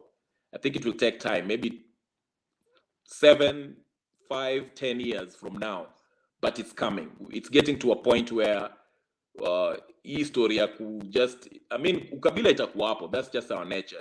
Ukabila iko, you can't divorce from that, but it will be mainly itaanza kuwa issue based, because kama saizi, kama vile ulikuwa nasikia watu Azimio and Kenya Kwanza, they both agreed on one thing, that gharama ya maisha iko juu. That is not a tribal issue. Hiyo ina affect kila mtu, and that was what people are rallying around in agreement. So that's a step. I was, au kuona mtu wa kutoka huko Eldoret ama Wasingisho nasema sisi huku maisha ni mzuri, ni kaeni huko mkabebe msufura. So we are making progress. My final question to you, when you look at, there are people who have capitalized on Raila Odinga, akina Makau Mutua, name them, eh? Yes. With the exit of Raila Odinga, do they lose automatic relevance? Makau Mutua, when you talk about Makau Mutua, he still be relevant because he posted something. In fact, he posted something that saying Kalonzo is the most experienced, is the best option. The rest are just something, whatever. So I believe Makau Mutua will have a role to play in Kalonzo's next bid for presidency. So he'll kind of be relevant. But wakina, who can I say? Maybe watu wa bunge la wananchi might find another job because, but yeah, there's some people who will become casualties. Like I say, Jakes, most Nyanza politicians who have been calling Raila's name, they will survive up until Raila actually dies. That's when, everyone will be looked differently, and they'll have no name to hang on so that they can get votes. But it's like, again, if you were to take people like Walo and the PS or Molo, whatever his name is, that's a sign that pole gradually politics. Nakwambia, politics will change. Raila Alika, he covered a lot of ground, so that's why this AU thing might be actually a blessing to Kenya. It might revolutionize Kenyan politics in a way, not completely as we would like to see it, but it will be a big step. Naona kama una sweat up, usingizi na kushika. Pole Jakes, now niliomaliza. Not really. It's because I love what you're saying. Because it now brings this question. Owalo and PS Omolo wamekuwa praised and equally bastardized in almost equal measure. With Raila's exit, will their significance be amplified? Yes. There was a funeral that happened 2 weeks ago. I don't know whose funeral it was, where Orengo, Otiende Amolo, and the ODM gang were there. Then also Owalo and PS Omolo was there. And they were, walikuwa na sema nyi watu wa government nini. But anyway, the point is, when Owalo made his speech, there was a crowd that actually agreed with him. They were clapping at him, not enthusiastically as when Otiende Amolo got to the stage or Nani, but they of course his speech was not to praise the president. His speech was basically, hey, mimi nafanya kazi kwa government na nimekuja kuangalia hapa vile naweza kuwasaidia, and I'm here to bury my friend. So he was very diplomatic, and I think people received him well. Of course wakina Orengo vile waliingia hapo wakaanza kuchafua hiyo maneno, but that's just an example of how, I mean, if today you can go to Nyanza and as somebody who works for the government, and the people there at that point were not happy about the government, and they still managed to get a round of applause. I think it's a huge step. It's a huge step. So yes, I agree with you, and I buy into this Raila not being around, especially now that we know he will be working with Ruto to some extent. That will actually itafanya wakina PS Omolo and Owalo, especially Owalo, they'll become household names. They'll become huge within Nyanza. Not as big as Raila, but they'll be a name a name that you can't ignore. Yes, I see that. All right. Now, finally, what happens to Orengo and this governor for Kisumu? They have really stood with Raila Odinga all these years. Could this equally be how they exit eventually? No, I don't think they'll exit. Orengo is like, they've been with Raila for years. So they come from that generation, and I think people, even though they might not be popular to some extent as far as their performance, but people respect them because they come from that. They are close to Baba. They are Baba's confidence. So they'll always get that respect. But until they phase out, which they are in a way, they'll be still revered in Nyanza province at least. All right, fantastic. I really love how you have responded today. You can be very good, eh? I was actually looking forward to have a nice discussion with my panelists. We will definitely have it. Don't worry. We'll definitely have violence. Yeah, I'm saved. All right, fantastic. We'll definitely have a good one soon enough. Thank you very much. I hope to see you tomorrow. But in the morning we have a new show. But equally you're used to it. It's the news review. Please join us if you can. And many of you joining us, please kindly consider subscribing to Kenya Newslink and equally following all our programs and being part of this great conversation. Thank you so much, Mr. Kenya Revolutionary. And fantastic. And equally follow this good guy in his channel. All right. Okay. Thank you so much. Let's listen into this even as I come in to wrap.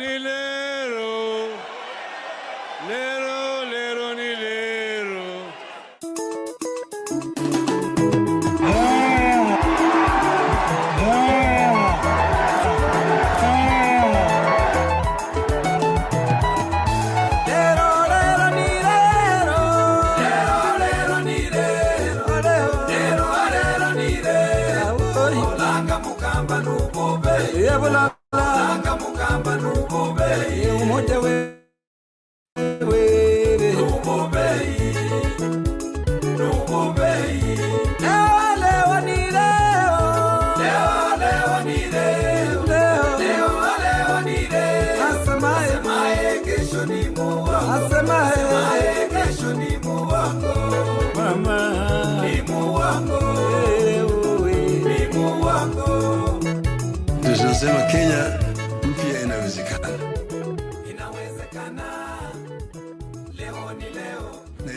Alright, inawezekana. Kumbe vitu vingine zenye tulikuwa tunadhani haziwezekani, kumbe zinaweza wezekana, eh? Who would ever thought? would see a picture like that, what we have been looking at, between Raila Odinga, one president for Uganda, and equally William Ruto. Why? Inawezekana kumbe. Thank you so much for being part of this great show that we have had. One, we equally want to really appreciate you for sticking around this while. Asante sana. Thank you for the many that took time to comment, to watch, to participate, to be part of this show. All I can say from here is thank you very, very, very much. I know you have subscribed to Mtembei, to NaxFab, and to all these other nice places. Particularly consider subscribing to Kenya Newslink. Therein lies so many beautiful content for you. Follow us there and you will get enough content. I appreciate you for subscribing to Mtembei. I appreciate you for subscribing to all these other channels, but equally consider subscribing to Kenya Newslink. This is the newest channel in town, and equally we are growing at a very nice rate, and we are doing it because you guys are helping us grow together. Asante sana. All right, equally, let's meet tomorrow bright and early. We look at the newspapers and other news making headlines. We'll tackle a very interesting topic. Please, you don't want to miss that one. We'll have equally able panelists to help us look at that interesting topic. Asante sana for being part of this amazing team that has been bringing you all this content all this while. Asante sana. And of course, I'm your host, Jex, the moderator. Asante sana for making me be part of you. Okay, this is where you find us. This is home. This is where you get all the content. Of course, Kenya Newslink is your home for such content. Asante sana. God bless you. See you tomorrow. I leave you with this good song. As I said the other day, you guys are our best people. You are the people we really celebrate each time. Okay, you are our heroes. You have made us feel good, and we'll do so by giving you this song. This is Kenya Newslink. See you tomorrow bright and early. God bless you. See you. Simama, Wakenya wote simama. Simama, wewe shujaa simama.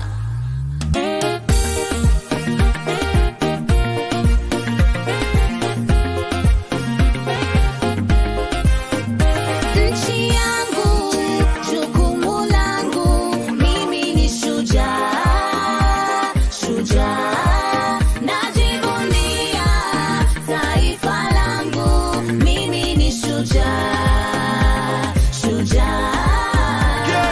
Simama, Wakenya wote simama. Simama, wewe shujaa simama. Simama, Wakenya wote simama. Simama, wewe shujaa simama. Kenya yaito beautiful, mazingira tobwate colorful. Aba Kenya na bantu wonderful, proud to be Kenyan, I'm grateful. Omo na bujinguru jaito, jinguru jaito, to sigeta basani benze yaito. Omo rembo ito. Ase obama, tochite amo. Tusonge kwa pamoja. Tumetoka mbali, tunaenda mbali. Sote kwa pamoja. Nchi yangu, jukumu langu, mimi ni shujaa, shujaa. Najivunia taifa langu, mimi ni shujaa, shujaa. Simama, Wakenya wote simama. Simama, simama, wewe shujaa simama. Simama, Wakenya wote simama. Simama, wewe shujaa simama. Never do a calling to Polikuanga, Togo Tuangalio, Katumo Kibuka. Kenya yaito nese ya mashujoka. Never kigano, Katingo Suka. Jukumu langu, naitenga nchi yangu. Hatuchagui kazi, kazi ni kazi. Boda boda, vijana mitaani. Kenya yaito molembe, no bomo no wachani talikende. Nande tiganya saya atolende, atogitera tuagatebo tambe. Nchi yangu, jukumu langu,